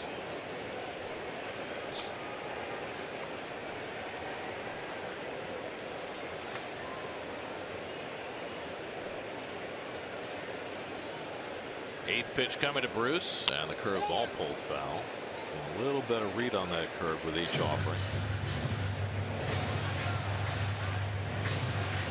You know, it's interesting. I saw A.J. Griffin pitch some games when he was with Oakland a few years ago, and cutter was a big part of his game against left-handed hitters. Have not seen a lot of those this evening. I'm wondering post Tommy John if he not only maybe shelved that pitch or he doesn't use it as often. We've seen that a couple times now with some pitchers post Tommy John surgery. Missed 2 full years before returning last season. Bruce lays off the curveball, 3-2. Griffin came back, made 23 starts last year after signing with the Rangers. Just his 10th start this year, not because of his arm, but he had an intercostal strain, which kept him out for 2 months.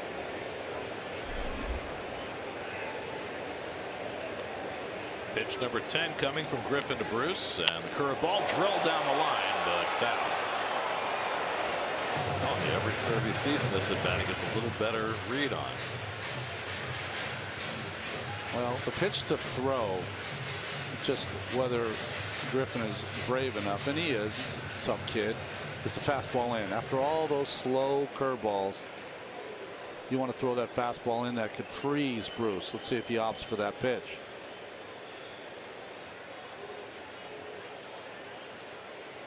Curveball hit down the right field line, hooking, foul. Bush ran it out just in case. He needs a new bat. Got that off the end and broke it.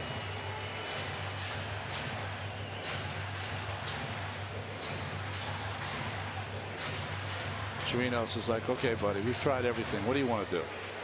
I don't know. What do you want to do? Chirinos has had a lot of arm around the shoulder tonight, trying to nurse A.J. Griffin through this game. I will tell you, though, after all the thunder he's given up, he has battled and stayed in this game, and you know it's not like it's 8-1, it's 4-1. And with the home run hitting ability the Rangers have, they can get back in the game very quickly. Well, he's having a marathon duel with Jay Bruce. This will be the 12th pitch, and he went outside with the changeup and missed for ball 4. Third walk given up by Griffin. So Bruce wins that battle and gets Cespedes to the plate with 2 men on.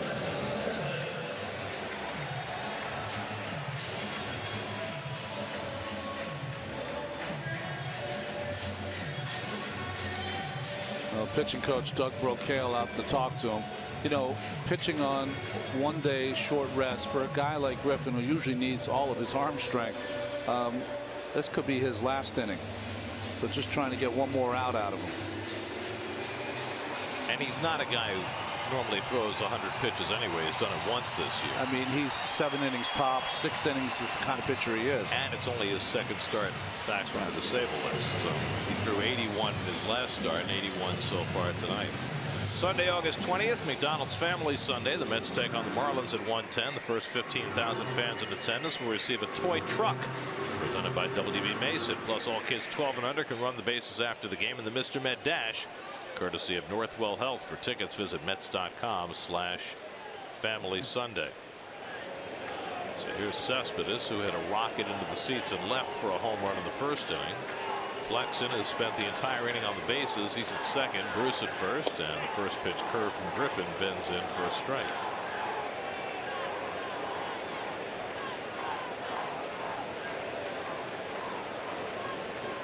Cespedes' home run was his 12th of the year. Griffin has now given up 15 home runs in just under 50 innings.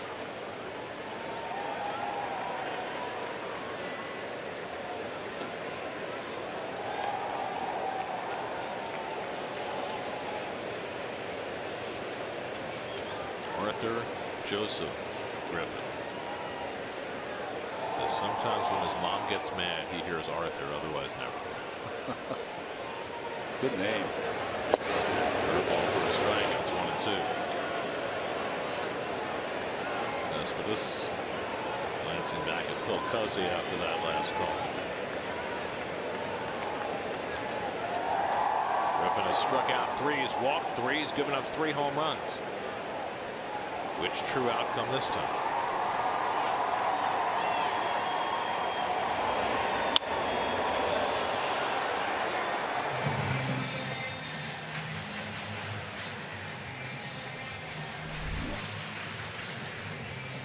When I say 3 true outcomes, yeah. Does Brian Kenny get royalties? Oh, he loves it. Come on. BK loves it.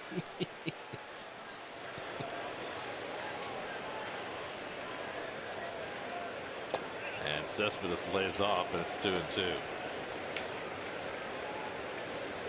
Griffin 27 pitches deep into this 5th inning. And they've got warm-up action up in the Texas bullpen.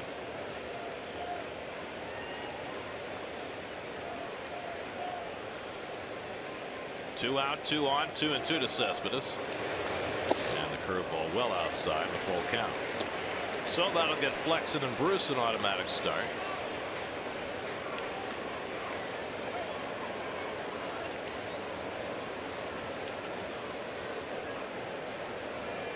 Well, it's almost been entirely curveballs this inning, right? So why would you expect anything different here, even though it's 3-2, 2 outs? A mistake with a curveball to Cespedes will pay big time. Curveball got under it to left, and Mazzara is there, and that retires the side. So Griffin, with a 29 pitch inning, strands 2 after 5, 4-1 New York.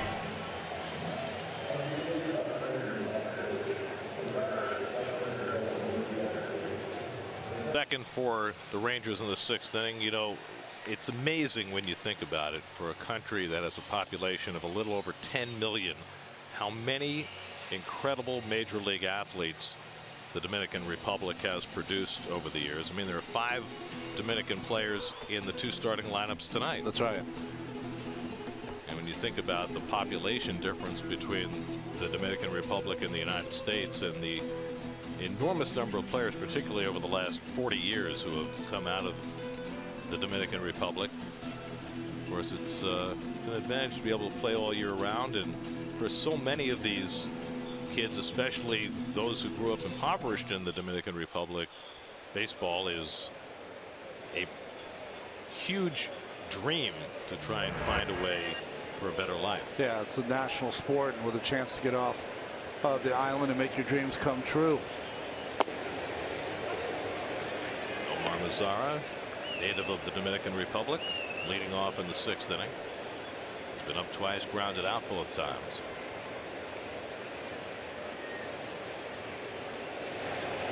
And I think we're starting to see it, Gary. You know, Pedro and now the 3,000 hits for Beltre, the first Dominican player to get 3,000 hits. You know, this is where we're going. The players, not only from the Dominican are bountiful in the United States, but they're excellent, so excellent that we're going to see many years with one or a number of Dominican players going into the Hall of Fame. Vladimir Guerrero. That's right. David Ortiz. I mean, it's amazing for a small country that shares an island with 80.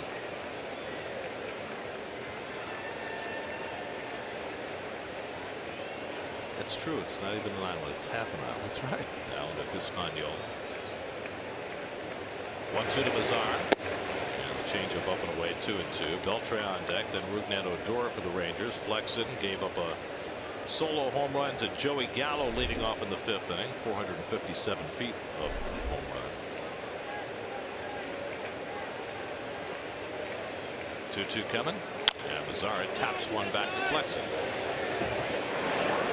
Flexen spikes one over to Walker for the first out. Let's check in with the studio. Eamon McEnany has a game break brought to you by your Tri Honda dealer.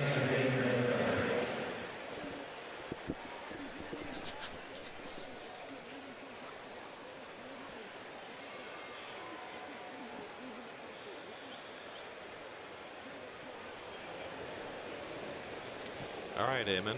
Germán Marquez pitching that game for the Rockies. Not just any pitcher. Corey Kluber, who is red hot right now. Rockies with a half-game lead over Arizona going into the night for the first wild card spot. Here's Beltre, who's walked and grounded out 0 for 1. And a fastball from Flexen for a strike. Very impressive performance by Flexen. He gave up some long fly balls that were caught early on. Walked a couple in the second, but was able to work around it. He's given up only 3 hits tonight through 5 1/3.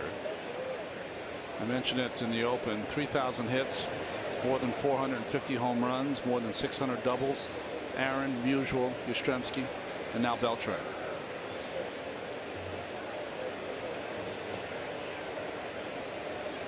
The cat and mouse game played here by the veteran with the youngster.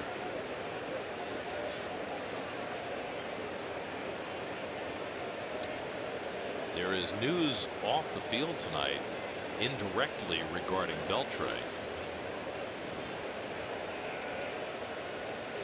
It involves veteran umpire Joe West, who reportedly has been suspended for 3 games by Major League Baseball for comments that he made about Adrian Beltre.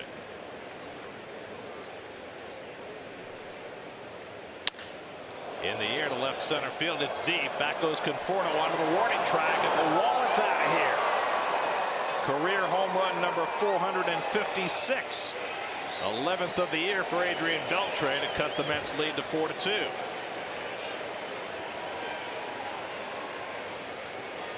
Well, whenever you want to go inside with your fastball against a hitter like Beltre, you got to go in there with some gusto. And I think Flexen just didn't power it in there and left it out over the middle of the plate. And when you have 3,000 hits and 457 home runs and over 600 doubles, when a pitcher makes a pitch like that, you don't miss it.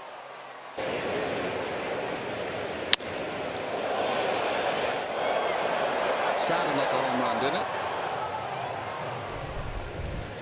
Hit the bespectacled M&M. Well, there have been 5 home runs hit in this game. This is the latest. We had a game here Saturday. There were 9 home runs hit. Maybe I had the wrong pitch there. That was 90, right? Yeah. Usually he throws his fastball on 94, 95. Might have been his cutter. Might have been his cutter or change.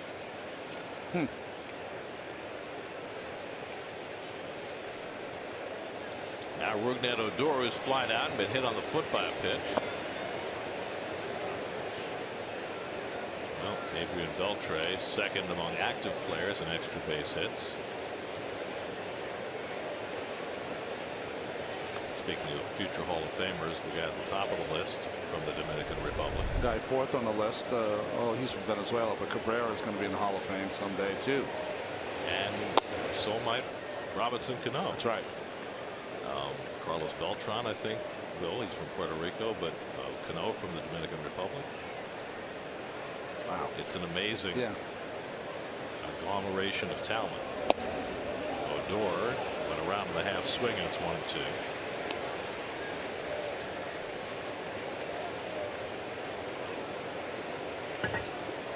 You know, shortly before the Mets saw the Rangers had a 10-game winning streak. That was in May. And there was great hope that they would rebound from what had been a slow start and put together another run at the American League West title. But the Astros got off to a tremendous start, and shortly after winning 10 in a row, the Rangers lost 10 of 12, and they've kind of been scuttling around under 500 since. Remember, they got off to a slow start last season and won 95 games in the AL West. So good changeup by Flexen to strike out Odor. That's his 4th strikeout of the night. 2 out in the 6th.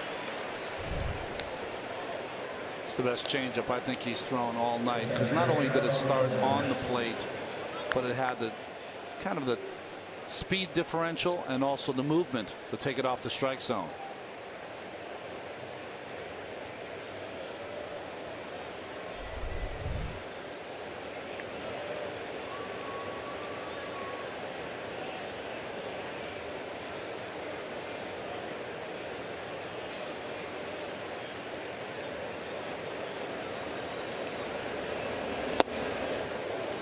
By Gomez, who never gets cheated. There's the AL West, which is a walkover for the Astros.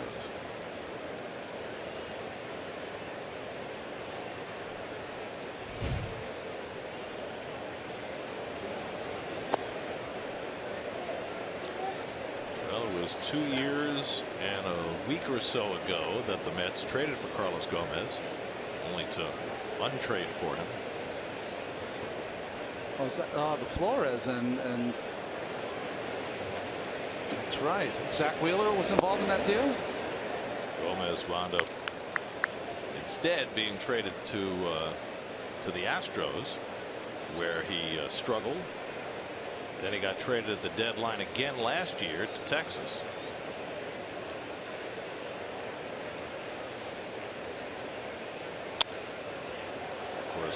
Wilmer was moved to tears at the thought of leaving the Mets, but he's still here, and this is what the two of them have done since the non-trade. Of course, the other piece of that is, had the Mets gone through it with the trade for Gomez, they never would have had Cespedes. So I think that's a different way of looking at it. And they would have had Michael Fulmer. Another way of looking at it. That's true too. 2-2 coming. Off the plate, full count to Gomez.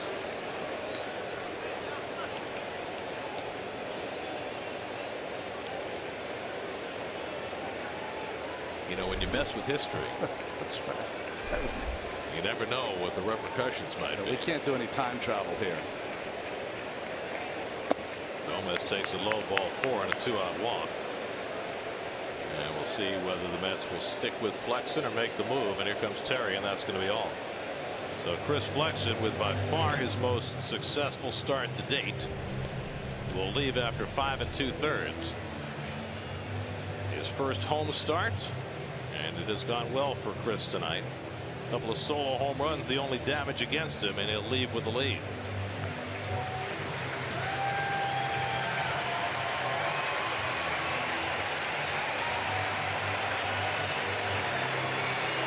Call to the bullpen brought to you by Verizon. To take the mound at Citi Field and throw out the first pitch in the Mets first pitch sweepstakes presented by SNY and Papa John's. Go to SNY.TV/Papa John's and enter today. Chris Flexen done after 5 2/3 innings and 89 pitches, leaves with a 4-2 lead in favor of Eric Goodell. Lots of games for Goodell in his 19th already after being called up. You like that number, inherited runners stranded. Came in behind Steven Matz in the 6th inning Sunday night and got 2 outs. He comes in to face Joey Gallo, and he throws a splitter for strike 1. Gallo hit a tape measure home run into the seats in center field his last time up, his 31st of the year. Joey Gallo has 31 home runs. He has 20 singles. Think about that. In 112 games, right? 20 singles, 12 doubles, 2 triples, and 31 home runs. That's almost impossible. But it is. It is possible now. Well, Joey's just 23 years old. Came up 2 years ago and made a quick splash and was hurt most of last year. You know, he really got his chance this year because of Adrian Beltre. Beltre did not start the season with the team because of, I think, a bad calf. Right. And so Gallo played a lot of third base early in the season. 0-2 from Goodell. That's smacked to right center field, back in the gap, and that's going to go all the way back to the wall. Gomez flying to third. He's around and heading home, and he will score without a throw. Joey Gallo with his second RBI of the night greets Goodell with a 2-strike double, and the Rangers pull within a run. It's 4-3. They got thumped throughout this lineup, and no bigger thumper than Gallo. Gets this kind of off the end, but he's just so strong. Hits a bullet. Shouldn't say off the end. He got that off the good part of the bat. Just didn't hit it in the air. Just a line drive to right center, and Gomez might not run like he used to, but can still go get him. Still faster than most. Yes, he is. Fun to watch, too. So that run is charged to Flexen. Book on him is closed. 3 runs, 4 hits over 5 2/3 against Chris.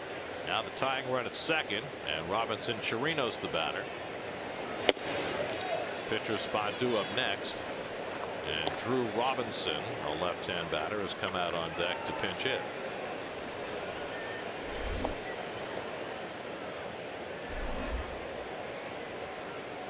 Chirinos has a walk and a double. Hit the double down the left field line his last time up. It's a better splitter by Goodell, and it's 1-1. Terry Tony Barnett up in the bullpen for Texas. Terry Collins uses Goodell mainly in this kind of area to get out of an inning, because he's a guy that can come in and throw forkball and breaking ball. Doesn't have to throw his fastball.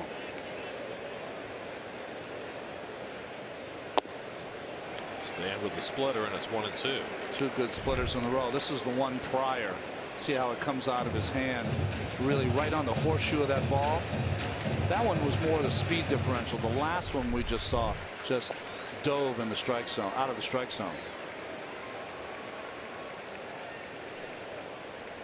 Well, he got ahead on Gallo 0-2 before he gave up the double. He's ahead on Chirinos 1-2. Buries the splitter in the dirt, 2-2.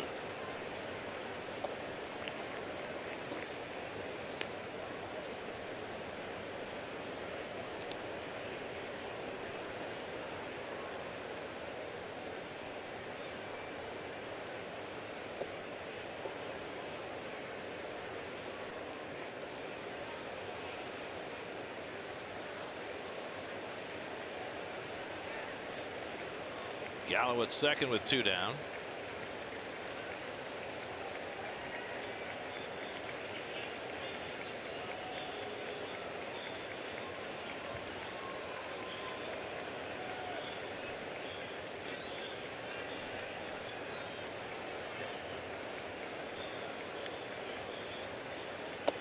And Chirinos takes the fastball off the plate, 3-2.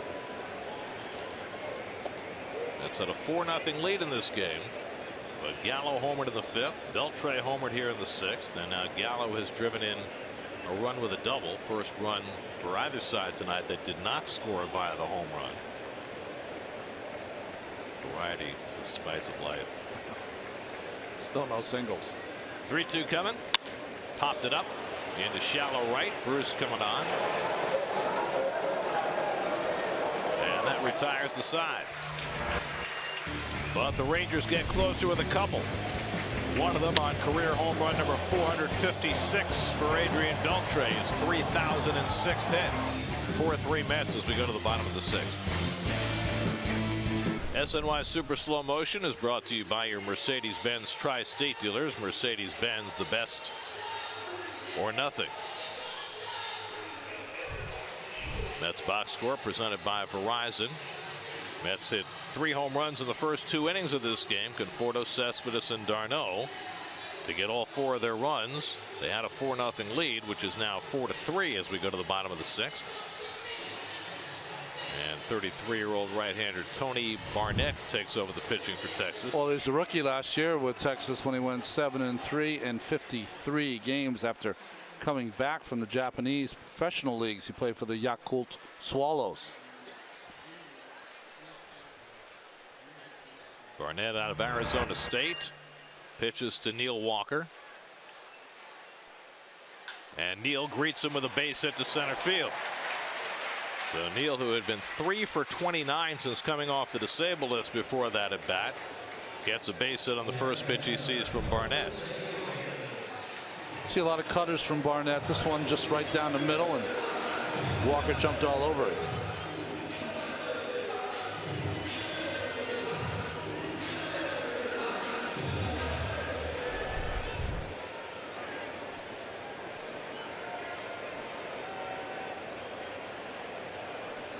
Here's Reyes, who's walked and struck out tonight, 0 for 1.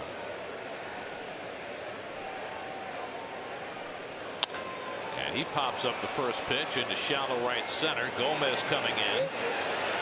Very shallow for the first out. Tonight's starters brought to you by People's United Bank. Chris Flexen, his best start to date. His third big league start, and he is in line for the win. A.J. Griffin gave up 3 home runs early, then steadied. And both teams now in the bullpen.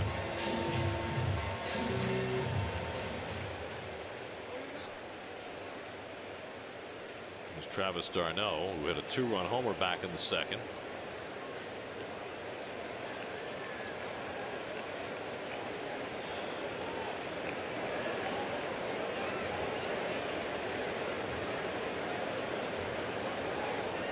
That Tony Barnett went to Arizona State. He was 1 year ahead of a noted Arizona State left-hander named Ike Davis.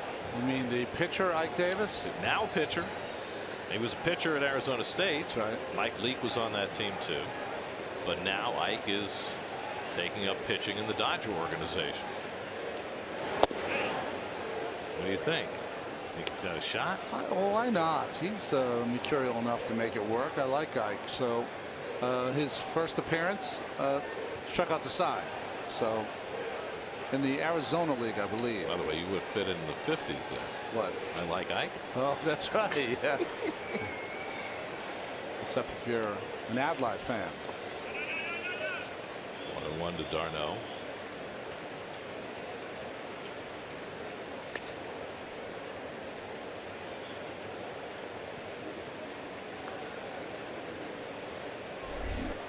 Ahmed Rosario on deck, and then the pitcher's spot behind him.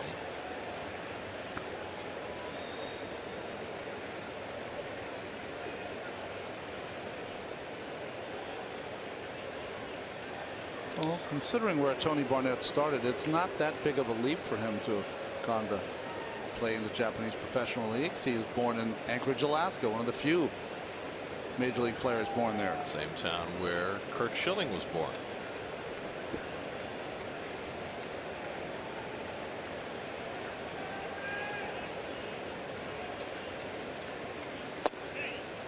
On the corner, 1-2 to d'Arnaud. Jerry Blevins up in the Mets bullpen.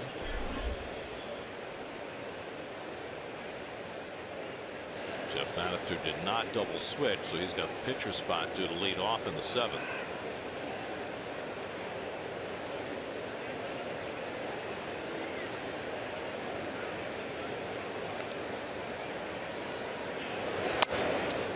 Jeff Bannister, who before he became manager of the Texas Rangers was the bench coach under Clint Hurdle in Pittsburgh, so he would know everything you need to know about double switching. So if you're Terry Collins and you don't get to the pitcher spot this inning, do you send Goodell back to the mound even if you intend to bring in Blevins, so you force Bannister to announce a left-handed pinch hitter? I would. And then make the switch at that point? That's right.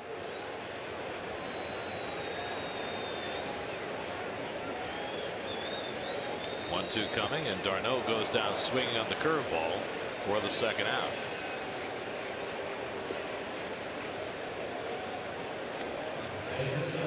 So 2 away, and now Rosario, who's grounded out and flied out tonight, 0 for his last 10. Playing his 7th big league game tonight.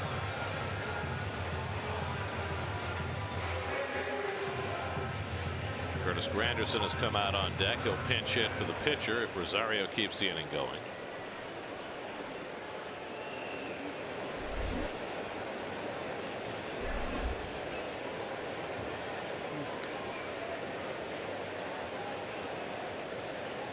Walker at first and 2 out.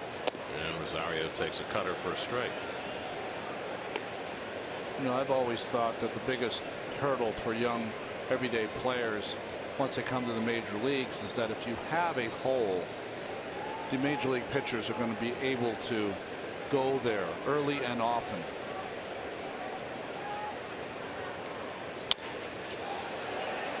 Is it that the minor league pitchers can't identify the hole, or they can't exploit it as well? They can identify it. They can exploit it as well. Yeah. What you'll have in the minor leagues a lot is that someone will tell a minor league pitcher, hey, he swings the balls off the strike zone. So they'll start the at bat with the ball out of the strike zone. Well, that's not when he's going to swing at it. You have to get a couple of strikes first, then expand the strike zone. 0-2 to Ahmed. And he grounds one slowly down to Beltre.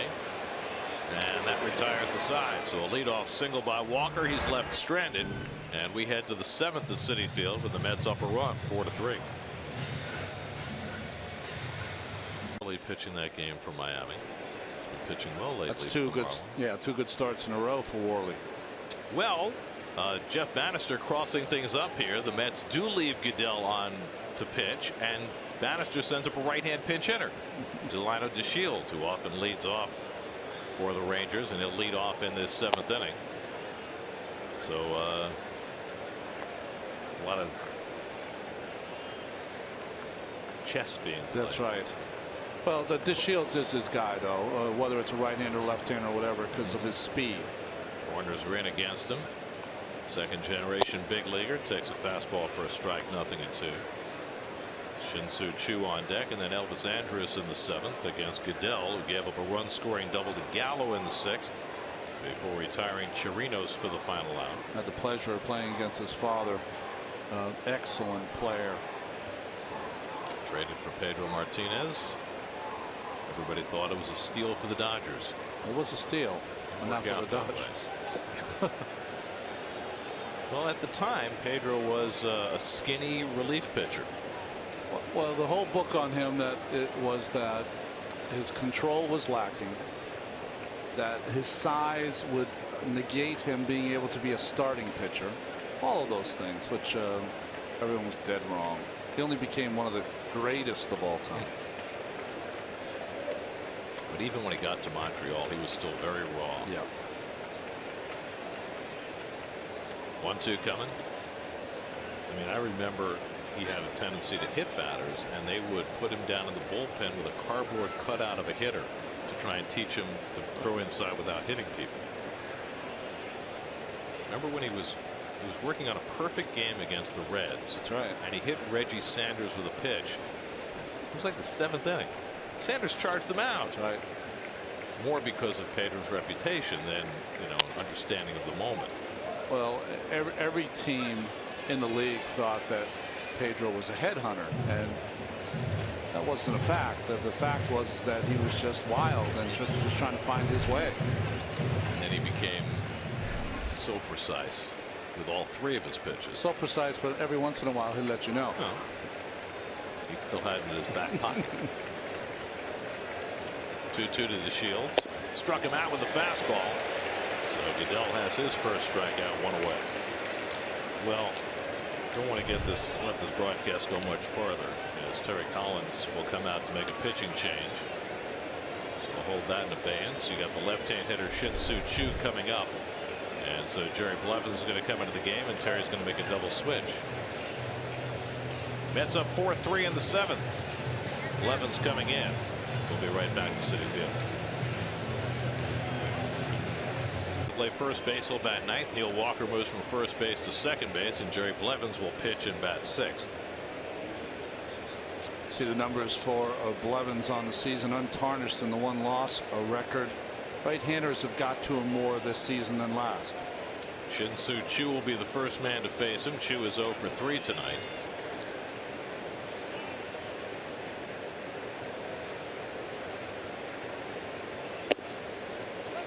I didn't want the broadcast to get too much further without talking about 2 incredible stalwarts that the game lost in the last couple of days. 2 men who really shared a lot of qualities. Darren Daulton and Don Bell are both passed away within the last 48 hours. incredibly strong men, both of them. Incredible leaders in their own way, both of them, and both passed away far too young. Dalton was just 55. Baylor was just 68. Both were beaten by cancer after long battles. Glioblastoma for Dalton. It's taken away a lot of the greats. Our own New York Mets, Gary Carter, had the same disease. But, you know, I played against Darren Dutch Dalton, one of the great nicknames of all time. And when you were in the other dugout, it was palpable who the leader of the Phillies teams were. He just honestly played with a swagger. It was almost like you were playing against a cowboy.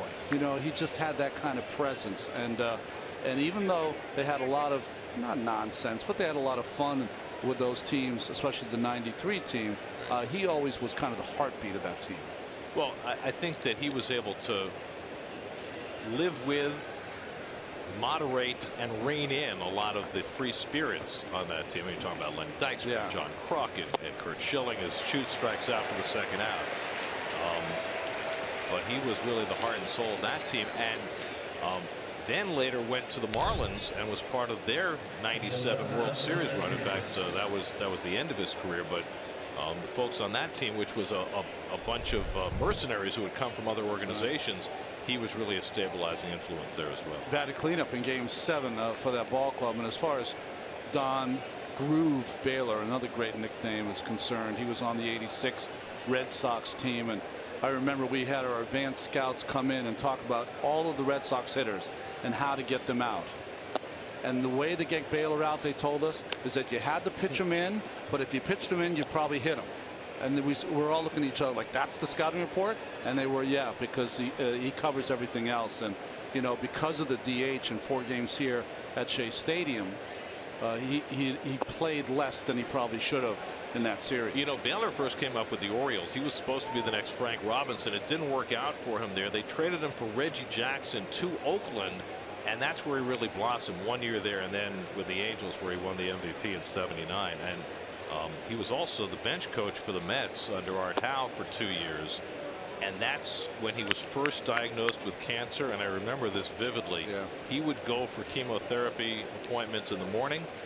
He'd be on the job that afternoon and never missed a beat, never complained one moment. Just an incredibly strong, giving man. And both those gentlemen, Darren Dalton and Don Baylor, will be missed by the baseball community enormously. Born leaders, simple as that. It's funny because Baylor had never been in a World Series till they got to the Red Sox in '86, and then he went again with the Twins the next year and again with the A's the year after that, and they won all 3.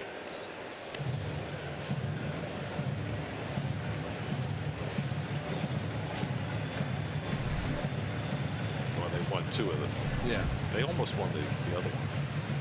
It said Probably congratulations. should have. It said congratulations on the board. You were going with that. 2-2 to Elvis Andrus, and that's on the outside corner. Blevins with back-to-back strikeouts, and that finishes the Rangers in the top of the 7th. Stretch time at Citi Field, 4-3 New York.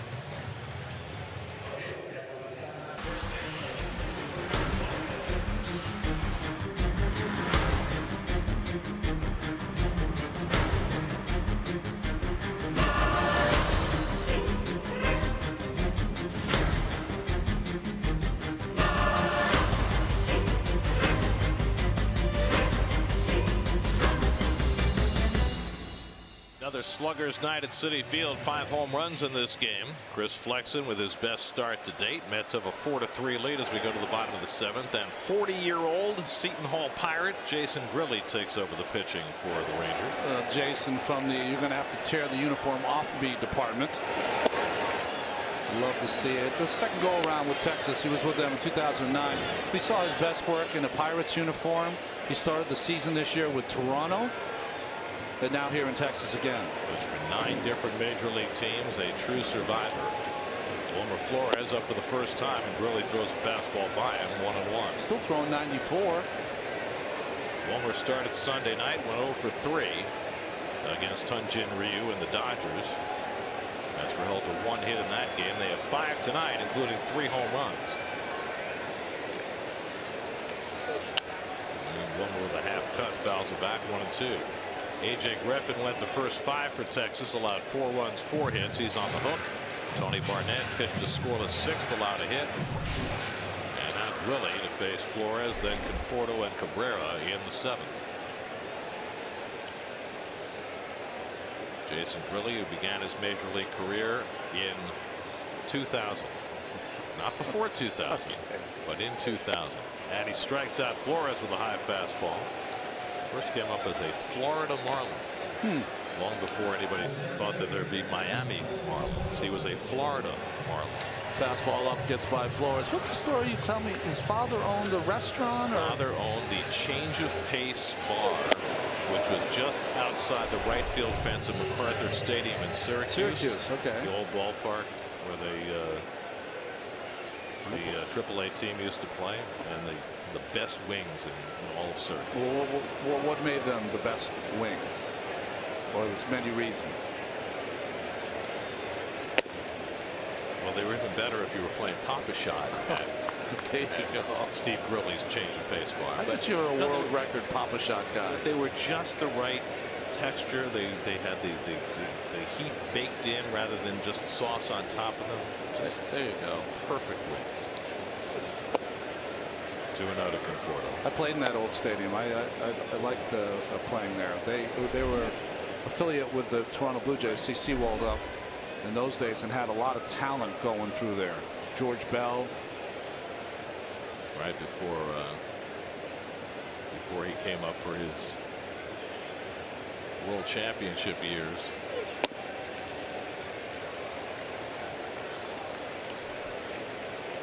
Jimmy Key was one of the AAA guys I played against.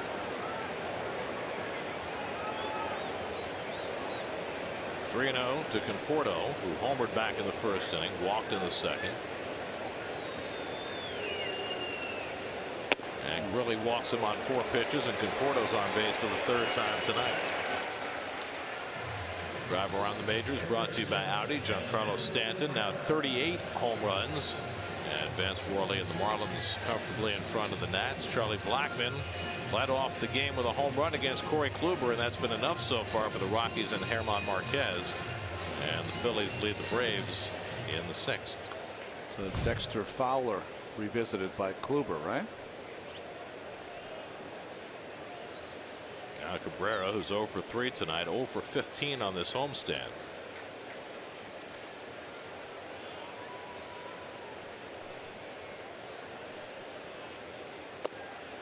Really starts him with a slider, and he held the swing. Ball 1.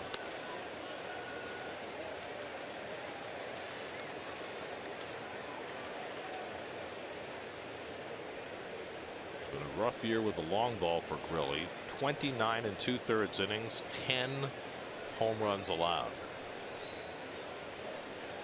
Now his 10th appearance for Texas after 26 outings for Toronto, and that's drilled down the line by Cabrera. That's a fair ball going into the corner. Conforto races for 3rd. Dug out by Chewy, has trouble picking it up. Conforto will score, and in its 2nd with an RBI double as has dribbled Cabrera. And the Mets now have a 5-3 lead. First hit of the homestand for Cabrera, and it drives in a key run. Conforto is not known for his speed, but he can really go once he gets started on the base. Well, he's a good base runner. First, good hitter right here. Cabrera gets the ball down and in. It's a strength of almost all left-handed hitters, and he wraps it down the line. Watch Chu when he gets there. Ball takes a bounce off the fence and goes to his left. He wasn't prepared for that carom. And Conforto, like you said, once he gets going, knows how to run the bases, knows how to cut corners, and picks up his coach there to score the 5th run. So the Mets tack one on here in the 7th. First run they've scored without a home run on this homestand. Well, you said it to me between breaks, is that this Texas bullpen has struggled. Sam Dyson was their closer. They sent him packing. They went to Matt Bush. We saw him struggle in Texas when the Mets were there.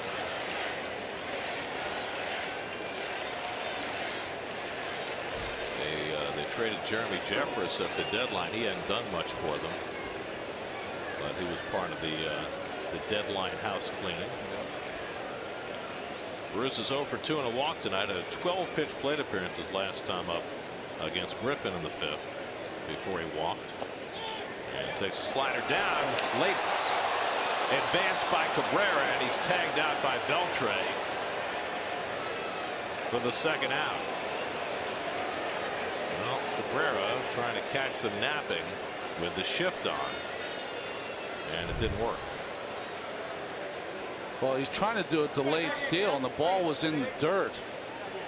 And he didn't think Beltre was going to be able to come from his position and cover it in time. And I think Beltre set a record here for holding a tag on a runner the longest amount ever. Just making sure. Probably was a time in his career that Cabrera could have pulled that off. Just doesn't have the foot speed to do it now.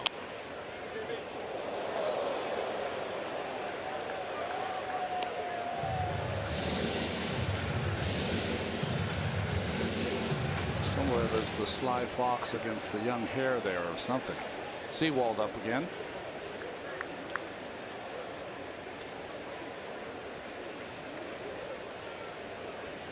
So Bruce batting with 2 out and nobody on. 1 and 2 the count. Certainly helped Grilli out. And Bruce goes down on the high fastball to end the inning. Second strikeout for Grilli, but the Mets get a run. Cabrera with the RBI double stretches the Mets lead.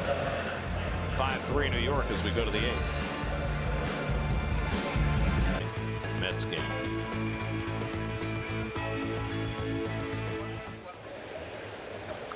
Jerry Blevins came in the 7th, struck out the only 2 batters he faced. He'll stay in to face the heart of the Rangers order in the 8th, with the Mets now 2 runs ahead.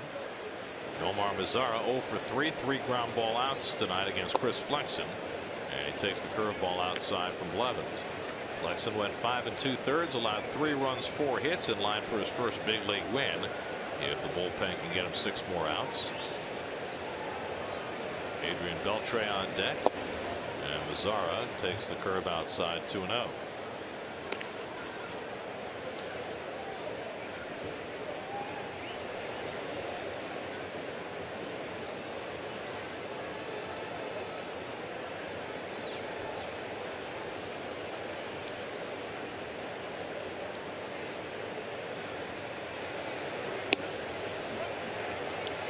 Finds the plate 2-1.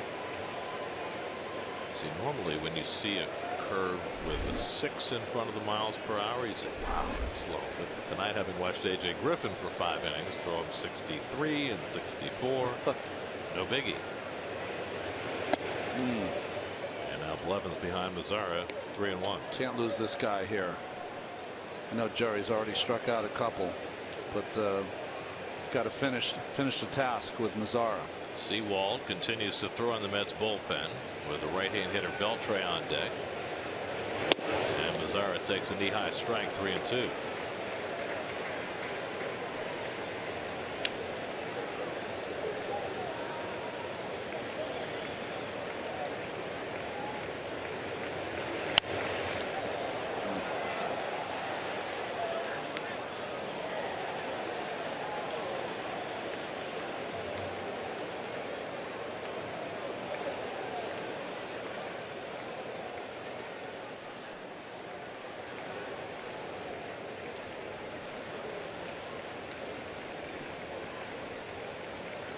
Again, the 3-2. And the curveball struck him out. 3 batters, 3 strikeouts for Jerry Blevins, 1 down in the 8th. Well, it wasn't his best curveball, but after the last pitch, Mazara was on the fastball. So good choice by Jerry and Travis d'Arnaud. Mazara tried to pull his hands in to try to hit that baseball, but kind of cost him missing the ball. So now Adrian Beltre, who homered his last time up, his 11th of the year, and takes a fastball strike. Beltre 4 for 10 in his career against Blevins. His 20th big league season. He's had his helmet pulled down over his eyes that entire time. There's only, I think he's the third, primarily a third baseman to have 3,000 hits, right? Brett and Boggs, I think they're the only other two. Sounds right.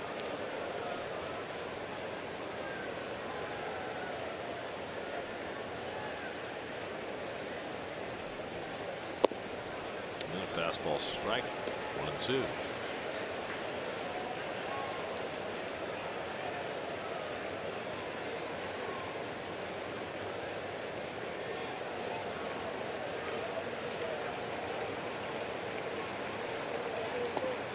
Bounces the curve, 2-2.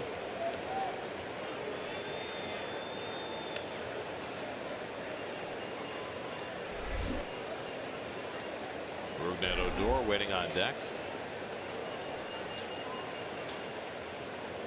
Blevins has had some more extended outings over the last few weeks. We had a 5-out save not long ago. Facing his fourth batter here. And the curveball popped up. In comes Bruce to shallow right. 2 out. 4 up and 4 down for Blevins. Let's go back to our Verizon trivia question. The 3 active players to debut before 2000. I think we nailed this one. Beltre, Colon, and Beltran. Beltran came up in that 98 season, right? It was 99 was his rookie year. Rookie of the year for the Royals in 99.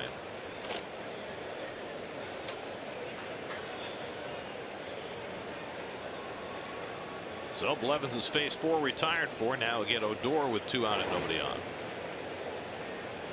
Odor has flied out, been hit by a pitch, and struck out tonight 0 for 2.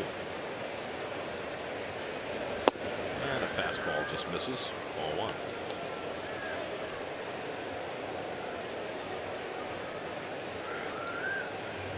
That is a lot of pine tar on that helmet. Well, some of the players like to have that look. You know, they love to, even before they take their first at bat of the year. Sometimes it's not build-up. They make their hat look like that. That's their piece of art. Even for those who try their best to cake their helmets with pine tar, that is some spectacular work on Odor's part. Remember the Red Sox in '04? They were that grungy team, and every helmet was tarnished like that. The question is, how did Johnny Damon balance the helmet and the hair? Just perfectly that year.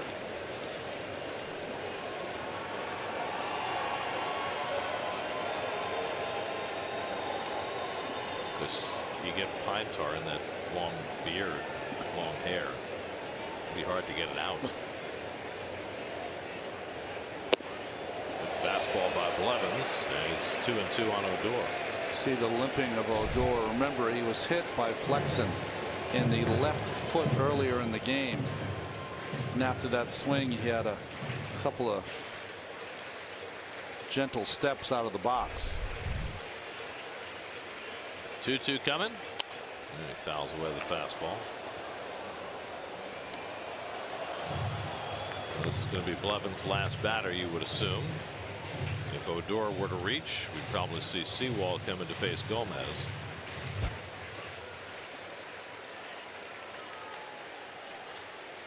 And if the Mets can get a lead to the 9th, perhaps A.J. Ramos will get a crack at his first save for the Mets. 2-2 coming, and the curveball pulled foul. It's been rough for Ramos so far since he put on a Mets uniform.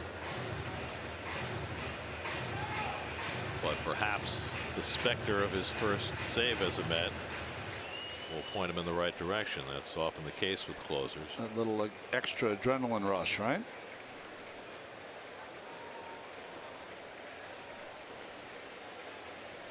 Two. Line caught, side retired. Blevins matches his longest outing of the year by getting 5 outs. 5 up and 5 down with 3 strikeouts. 5-3 Mets in the 8th. Moments from some of the top high school ballers as SNY and Overtime team up to bring you the best New York City hoops highlights all summer long. Check it out on Facebook, Twitter, and Instagram. Middle of the last of the 8th inning on a gorgeous night in New York. Double switch for the Rangers. Drew Robinson comes in to play second. He'll bat 9th, and Jose Leclerc will pitch in the bottom of the 8th. Well, he made the roster coming out of spring training. See the strikeouts and innings pitched. Tells you a little bit about his stuff, but was on the disabled list with a sprained index finger for a while. He's got the Darvish-esque repertoire where he'll throw just about any pitch you can think of. Cespedes gets a fastball and gets under one and lifts it to Mazzara in left. One pitch and one out. SNY Super Slow Motion is brought to you by your Mercedes-Benz Tri-State dealers. Mercedes-Benz, the best or nothing. You almost got a dented fender there. The things that happen in this booth. I know they have the RoboCam. We've got to play the outtakes one day. I think we should have a show that is just what happens in the booth. Wow. Got to be edited very carefully. Well, it depends what hour of the day you show. Very careful about that show. We'd probably be 4 a.m. programming anyway. Neil Walker's 1 for 3 tonight at a base hit his last time up. Pitcher spot due up next. Curtis Granderson is out on deck. And Walker takes low and away 2-0.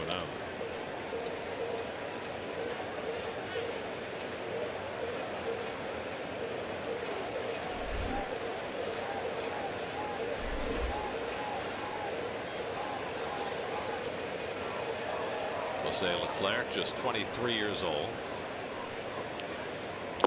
And in the Rangers bullpen that has really struggled this year, he's been a bright spot. He really has.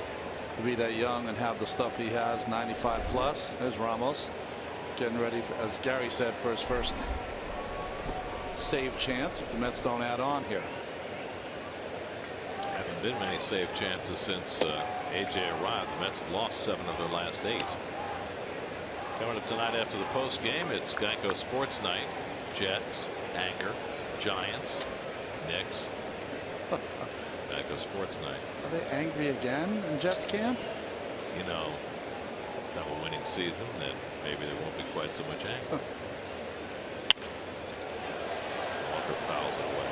By the way, we made reference earlier to the Joe West reported suspension. We did not follow through on why he was suspended. Because Adrian hit a home run. That's why. Well, apparently he said in an interview that Adrian Beltre was the biggest complainer in baseball. Now, it seems like kind of a benign thing to say as Walker strikes out. But the other thing is we never usually hear about umpires getting suspended. Usually they keep that sub rosa. I don't know why this one in particular got out. Yeah, there's a secret silent probation for Joe West. I don't know. I look at it this way. If you complain about a guy being a big complainer, doesn't that make you a complainer? I guess. I mean, why would you want to temper this man's great achievement? I don't get it. But on the shelf for a couple days. Well, I guess that's why baseball responded the way they did. Here's Granderson pinch hitting.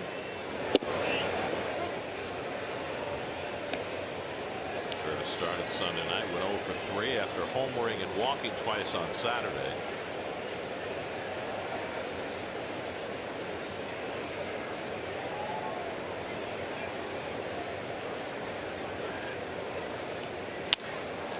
Ahead of that one and hits it into the promenade down the right field line. 0-2. In the ninth, the Rangers will have 6, 7, and 8 in the order. Gomez, Gallo, and Chirinos due up. Remember, they have Mike Napoli sitting on the bench as a power back potential pinch hitter with the pitcher's spot. Coming up. Inside of low 1 and 2. They double switch Robinson into the game, so he's in the 9th spot, due up 4th in the inning. And he's a power threat. I guess everybody on this Rangers team is.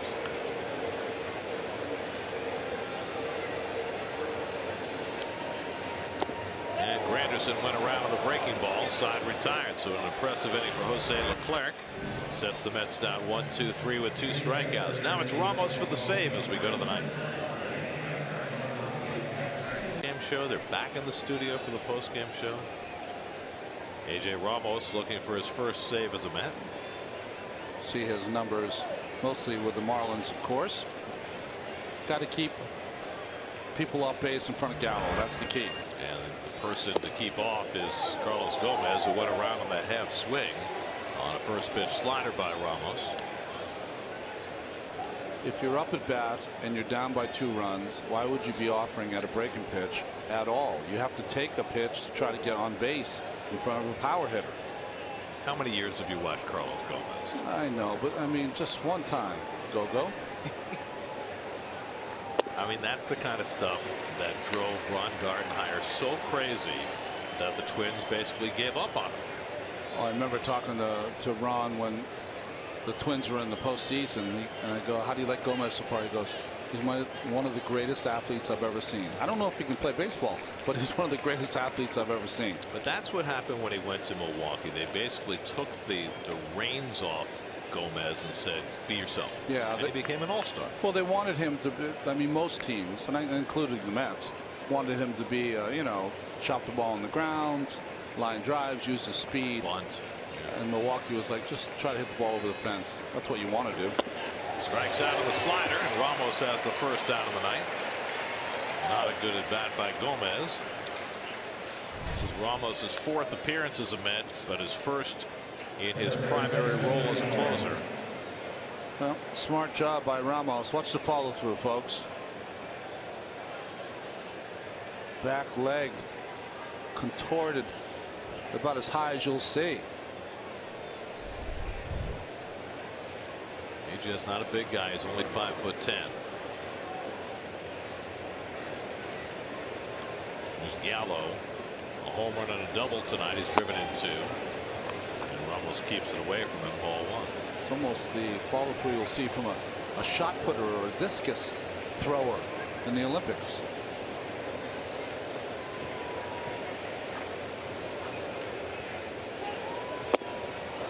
Change up by Ramos to get even on Gallo, 1-1. Well, that's what makes Ramos unique, is that he's a 4-pitch pitcher in the 9th inning.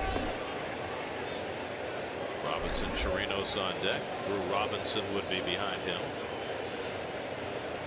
1-1 to Gallo. Another changeup that's just off the plate. Looked like Phil Cuzzi was tempted to put the right hand up, but did not. Watch this angle in the follow through. Lands on the kind of a stiff front leg and a beautiful pose. The leg gets up higher than he is. It's like a synchronized swimmer when he's got that leg up. There you go. That's a better call. Except he's doing it above the water's surface.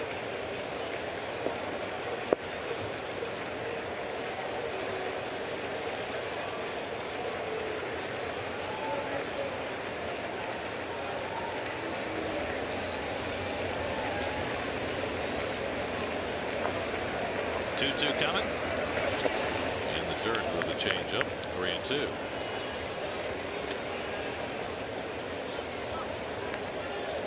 Well, Gallo's dangerous, but Gallo can't tie the game. The way they can tie it is if they get a man on. And Chirinos waiting on deck. 3-2. Got him looking. Change up on the inside corner. I'm not sure if that's where he meant it, but it worked. Back-to-back strikeouts for Ramos to start the night. Well, he had the 2 options. He wanted to throw the changeup, but he had to throw it for a strike because he didn't want to walk him, as you said, Gary. And that ball surprised Gallo on the inside corner. So now the Rangers are down to their final out. Robinson, Chirinos the batter. Chirinos a double and a walk tonight. He's 1 for 2.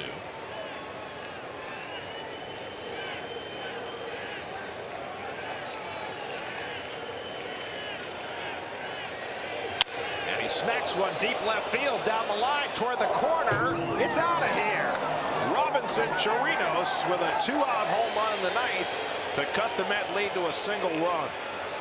13th of the year for Chirinos, his 2nd against the Mets. Remember, he took Blevins deep in Texas And now the Rangers have pulled within one. That's their third home run of the night. The Mets have hit 3 as well. Well, we mentioned earlier in the game that he doesn't hit for a high average, but Chirinos has got some pop. And the first pitch fastball up and in, he turned on it.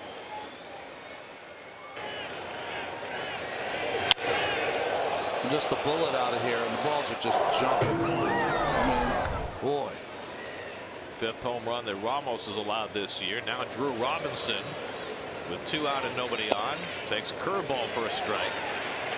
So Ramos has shown you all 4 pitches in his arsenal in this 9th inning.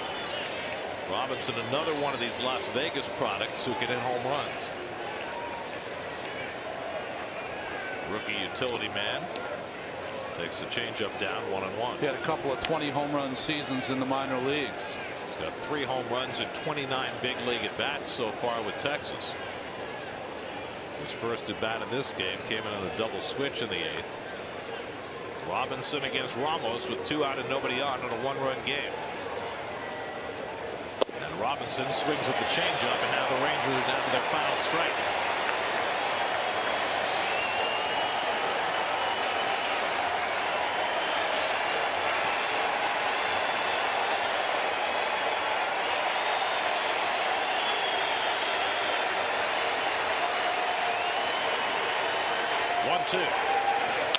Rounded down to first, handled by Flores, and the ball game is over.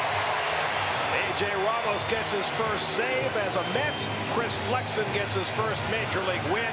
The Mets hit 3 home runs, get a big insurance run from Cabrera in the 7th, and they snap a 4-game losing streak as they beat the Rangers 5-4. Well, you got to be happy for Chris Flexen, who gets his first win, his first hit in this game. The bullpen was impeccable. Goodell, Blevins, now Ramos with his first save as a New York Met, and Terry Collins Mets get their 50th win of the season. Game summary presented by Verizon. Congratulations to Chris Flexen, by far his best start as a Met, and it earns him his first win in his first Citi Field appearance. A.J. Ramos, his first save as a Met, his 21st of the year. Conforto, Cespedes, and Darno all go deep as the Mets win at 5-4. For every Mets win, the Mets organization is proud to contribute $2,500 to Northwell Health and the Cats Institute for Women's Health. For more information, visit northwell.edu/cats. This win brings the total contribution so far this season to $125,000.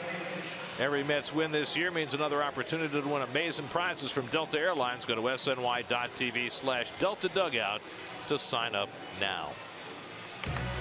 Mets have beaten the Rangers 2 of 3 this year.